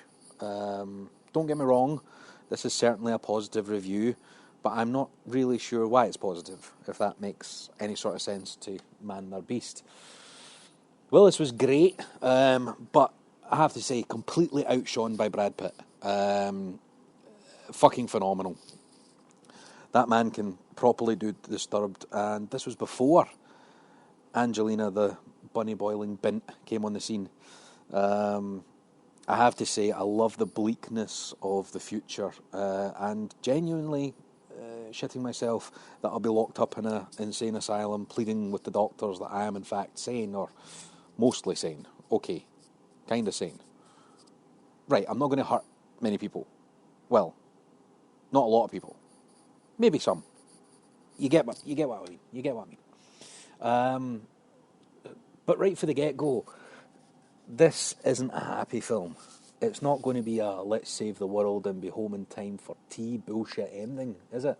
It's going to be dark and it's going to be heavy, but that's what you've signed up for, so strap in, shut the fuck up and enjoy whatever happens. Having never seen it before, I was really quite interested last week when you started to describe how this version of time travel worked. No matter what's gone before, the past and the future have already happened, and there's not a single donkey fucking thing you can do about it. Or at least that's what I took from it. Although, in saying that, I'm still not clear exactly what anyone else except Cole was trying to do, and all he was supposed to be doing is collecting information. He attempted to alter history in the airport at the end, and I presume that's what Jones, the champagne-swilling lady at the end in first class in the plane, I'm an insurance, was there to do. But we never see the result in it. Does it have an effect? If it is a paradox, is this something that will prevent itself? Okay, right, I should point out at this stage, I'm no fucking physicist. I wouldn't have the first clue what might happen if you fanny about with the past, even from an educated point of view. I'm going by years of Back to the Future, Looper, and a bit of wibbly-wobbly, timey-wimey bollocks that I've picked up along the way. So would it have resulted in a paradox? Who the fuck knows, and who the fuck cares? It was there to make you go, maybe. And it did that. Whereas I had not a fucking Scooby what the Army of the 12 Monkeys were actually up to besides staging a great escape on a city zoo and locking Christopher Plummer up in one of the empty cages. Plummer, by the way, was drastically underused in my opinion. I mean, for fuck's sake, he didn't even get to say that immortal line, "Imperial battleship, halt the flow of time." Yes, that was a Star Crash callback. Yes, I went there. Now, what the 12 Monkeys action did was make me think about how much more effective one highly resourced, presumably intelligent zealot was able to accomplish compared to an easily led merry band of fucktards working out of an abandoned storefront. Anyway, I get the feeling that this is a film that now I've popped my cherry, as it were, I'll watch again and again, and each time enjoy it a little bit more and understand it a little bit more. The set designs were great and the score was tremendous. I have very few criticisms about this at all, despite being hopelessly lost at one point and having to rewind the bastard and figured out where I'd lost my place. I would say that's probably more down to my short attention span than any shortcomings in the storytelling. Oh, I didn't manage to get around to watching La Jetée, but I'll make sure that when I revisit this again, that'll be in the lineup too. All in all, a really good experience for the second instalment of Selfish Medcalf season. Looks like it'll be Crow City of Angels before I get to stretch my profanity-filled legs and spew bile all over the mic. But hey, as always, folks, let the good times roll. The Profano Bard. Right, thank you very much, sir. Thank you for the MP3. Thank you for the feedback. And thank you for popping your cherry with us, so to speak. Yeah. So he was a bit confused, wasn't he? Yes, he was. In fairness. I mean, my problem is at the moment I've seen this film enough times now that I don't feel confused, so I don't know. I don't know how to best approach saying, "Oh, you were confused, I wasn't," which isn't really exactly super fair. Just say I'm better than you. No. I hope you go back and watch it again, sir, and get more out of it. And obviously he came up to the same conclusion as Gareth did about the is it Jones? He named her, didn't he? He said Jones on the plane to get the virus. So clearly, even though he was confused, he, along with Gareth, saw something that neither of us did. None of us, I mean, neither. That sounds like there's just two, and none of us saw it. But, okay. Well, brilliant. Well, I'm glad you liked it, sir. Thank you very much for the MP3. And, shame you're going to miss out on all the rest. And, I'm sure it'll probably be the best place for you, listening to your MP3 feedback for Crow City of Angels. That'll be a rocker, that will. That's going to be tough. That is going to be like trying to piss uphill while ice skating. It's just going to be Yep. No way.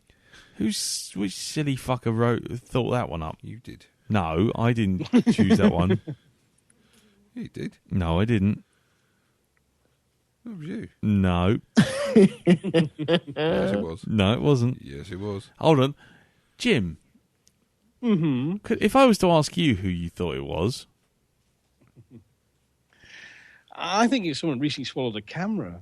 Yeah, I thought it was as well. Would you like to swallow a camera? What, attached to your phone? Yeah. No, it was definitely you, dude. I Sideways, was asking for a good film and a bad film from everyone. Oh, right, okay. And you came up with Crow City of Angels. Well, you did ask for a bad film. That was your good one. Yeah. So, in a way... that was your good one. You did actually... yeah, I asked for a good one. You gave me Crow City of Angels. No, you said a good and a bad one. And Yeah. I said... I hate to see what Crow your bad... City of Angels. I hate to see what the bad one you came up with. God's sake. It's going to be Damnation Alley, innit? You started it. You made the suggestion. Yeah, all right. Are you sure? I didn't know you were going to Be careful what you wish for. I didn't know you were going to take the fucking gloves off, did I? Yeah. No gloves on there. No, son of a bitch. Anyway, you can blame Darren for Crow City of Angels. That's what we're getting around to. No, So you thanks blame very him much. because he started it. Anyway, thanks very much. Oh, sorry, Darren's microphone's gone off. Just be thankful that Darren didn't see Gem and the Holograms that came out recently? Oh, Why the Otherwise, I think fuck he would might I? put that up. Why the fuck would I go for something like Gem and the fucking Holograms? Seriously. because you've got all the comics.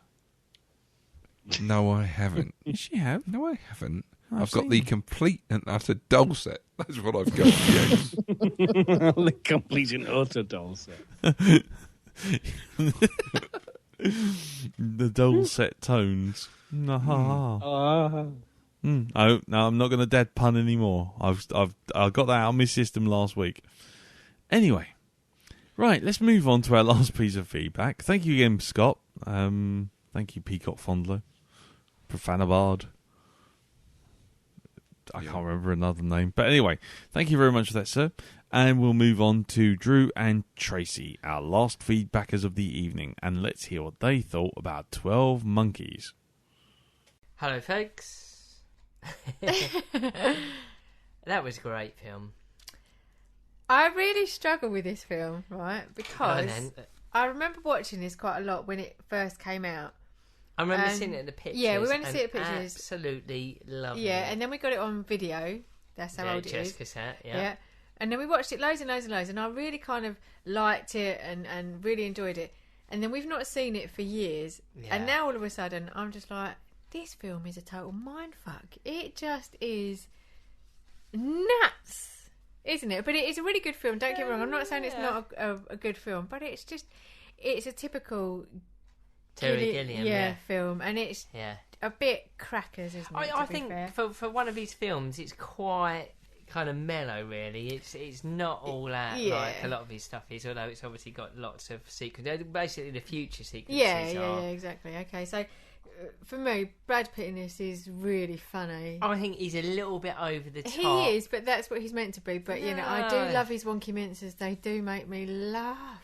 I think he's a little tiny bit over the top for me, but he is good, I think. Yeah, and you did say that he reminded you of the Joker. Heath Ledger, yeah. He's definitely, or Heath Ledger, I guess would be channeling him. He's definitely got a bit of that going on. There was a similarity going on there, like the hand movements and stuff like that, so that did make me laugh. And I can't say a bad word about Bruce Willis, to be fair. I love him in pretty much. I know you like Bruce Willis. Lots of films, and for me, he plays a nut superbly in this film. He's just crazy. Yeah, and he's very good. He's very handsome as well. Yeah. The only thing I struggled with is that when he was in the pictures, you know, he kind of had a sleep, didn't he? Yeah. And then he woke up looking like Keith Lemon, and I just wanted him to say "bang tidy." Oh, when he it wasn't a good look, to be fair, was it? It's like, fuck me, Keith Lemon's in this film. Another thing I struggled with, and this is like a female perspective. So Madeline Stowe, right, Dr. Rayleigh, she's been on the run. Yeah. Or being captive for like 30 hours, right? Yeah. And she looks flawless. Because she's a heroine, isn't she? There's no like... bearing in mind she's not slept, right? For like all this time as well. And she's been driving and whatever. The makeup is perfect. You know, normally on a typical day, by the time a woman gets home from work, right, and if she goes out after work for a couple of beers, by the time I walk through that door, my mascara's smudged down my face. Look a bit like a scrag. I look like I've been pulled through a hedge, to be fair. It's all I can do to go to bed, but she's flawless. How does that happen? It's not right. It's the magic of film. Christopher Plummer, he always plays a baddie now, doesn't he? I could not stop. He's just got the sly face of evil now in his old age, hasn't he? He just looks like a baddie. He will always play baddies. Yeah. I struggled with this because he had a right dodgy Texan accent going on there, didn't he? Yeah. And then every time as soon as he came on the screen, I just started singing, you know, Sound of Music. Don't do it again. I know, I can't. But I can't take him seriously, especially with that dodgy accent. That was just weird. So yeah, I really enjoyed this film. I enjoyed doing it as part of... Cannot fault it at all. I thought it was brilliant. Blackdog. And... I really don't know why we haven't watched it in probably about 20 years or something ridiculous like that. Good point. It's an excellent film, which should be watched a lot more. Absolutely. Again, it's a bit of a... For me, I think the beginning is a bit of a mindfuck, and it's very much a Gillian film and stuff like that. But yeah, having watched it again after having such a big break, I really enjoyed this. Yeah, I did. It's nuts, hazelnuts, but I like it. It's a really good film. Yeah, lovely, good choice, guys. Thank you very much. Bye.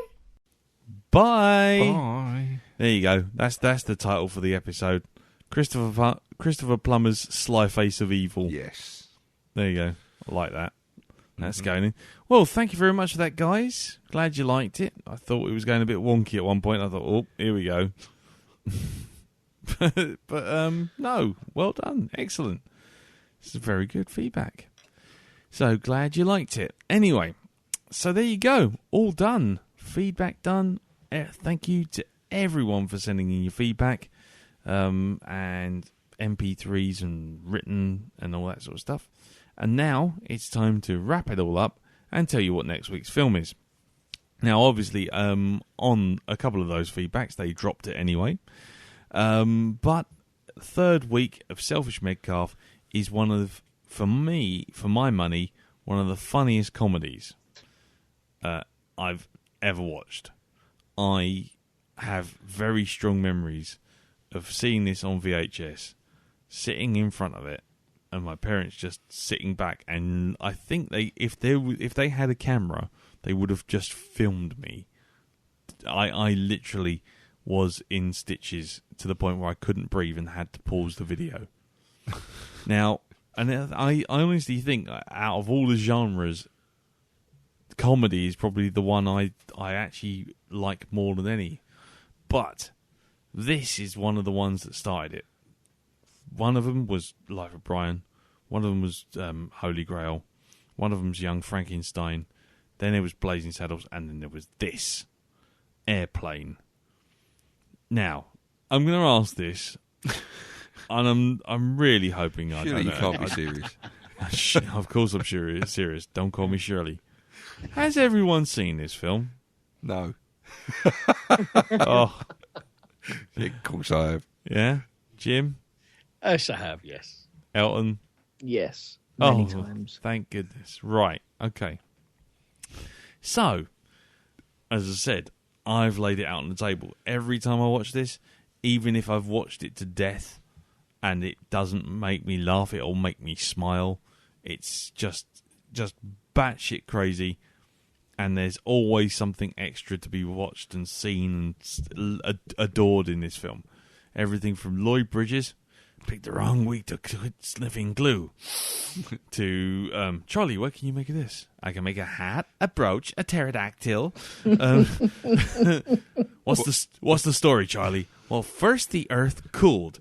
Then the dinosaurs came, but they all got too big and fat and died and turned into oil. And then the Arabs came along with Mercedes-Benzes. My favourite line in this film is, the fog's getting thicker and Leon's getting larger. Such a fucking random, where he just jumps in and just grabs this bloke by the ribs. Just utter randomness. And yeah, and it is one of those, it's one of those comedies which for me is so random and so slapdash and so off the wall that by the time you've got one joke, if that joke hasn't landed, you can see three others either in the background or literally happening in front of you. Does anyone here speak jive? Lay 'em down and smack 'em, rack 'em. Don't got to be shit. Excuse me, I speak jive. Yeah. No, there's also visual gags in there as well, aren't there? Yeah. So yeah, like the well, the autopilot is just a massive one. God, the autopilot. Yeah. Otto the autopilot. As himself. I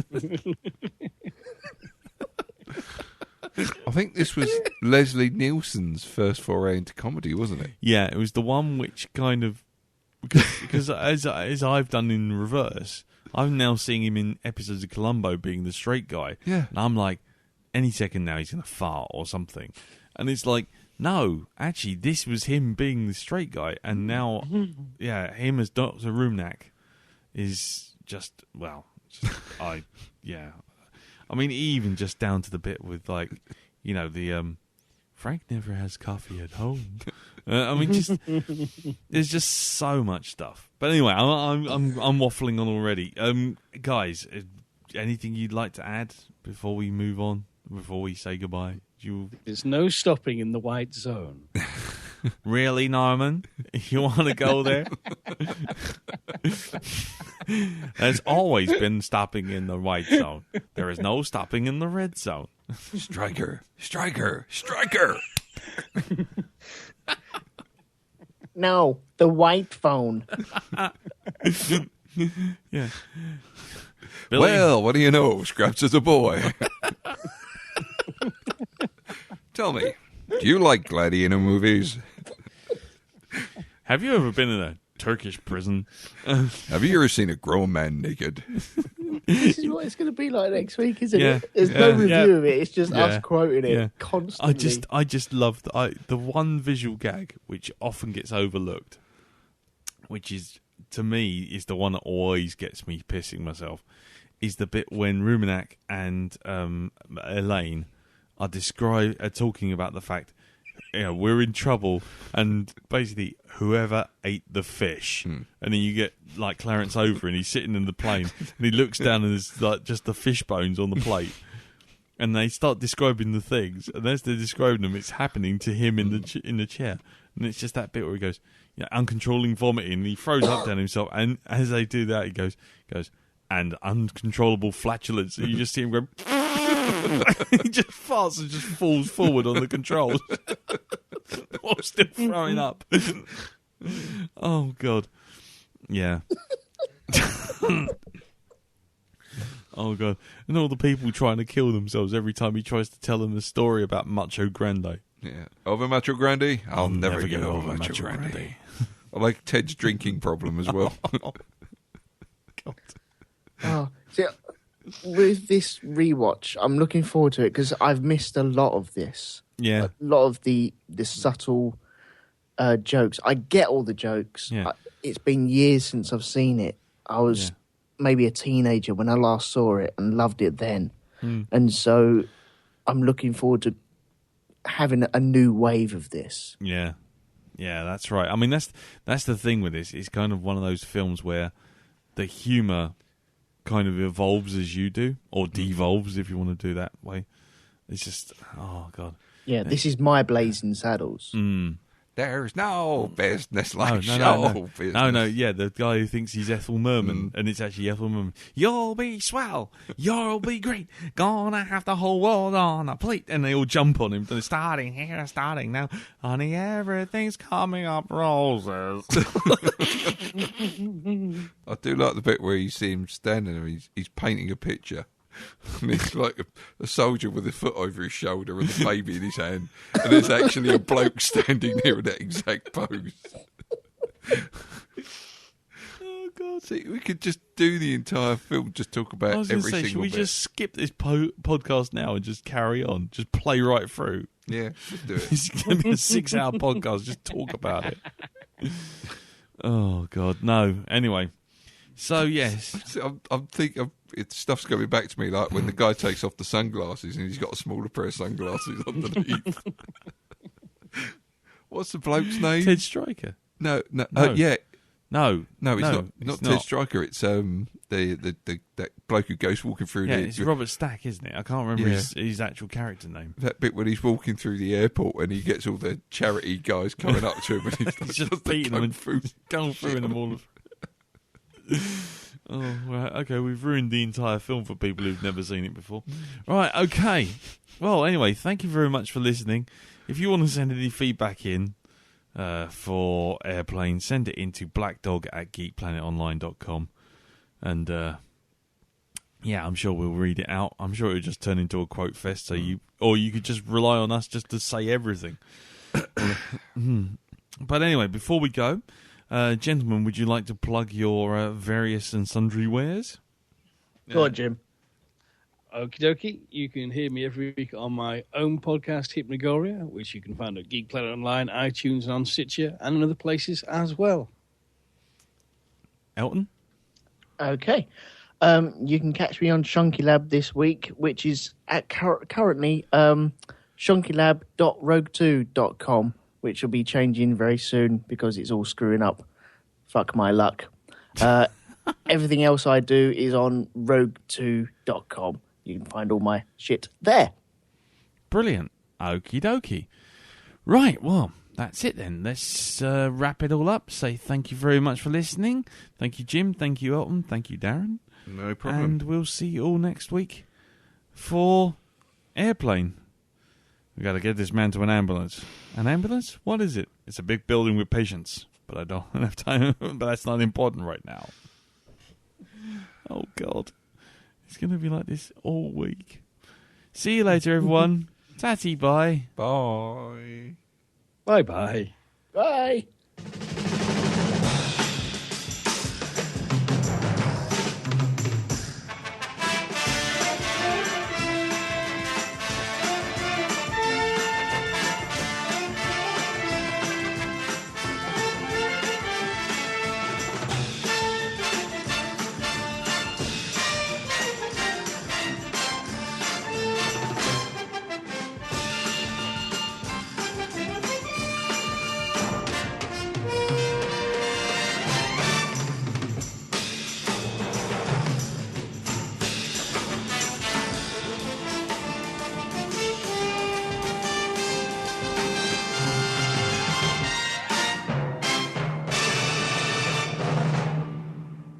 Get out of the booth, Jack.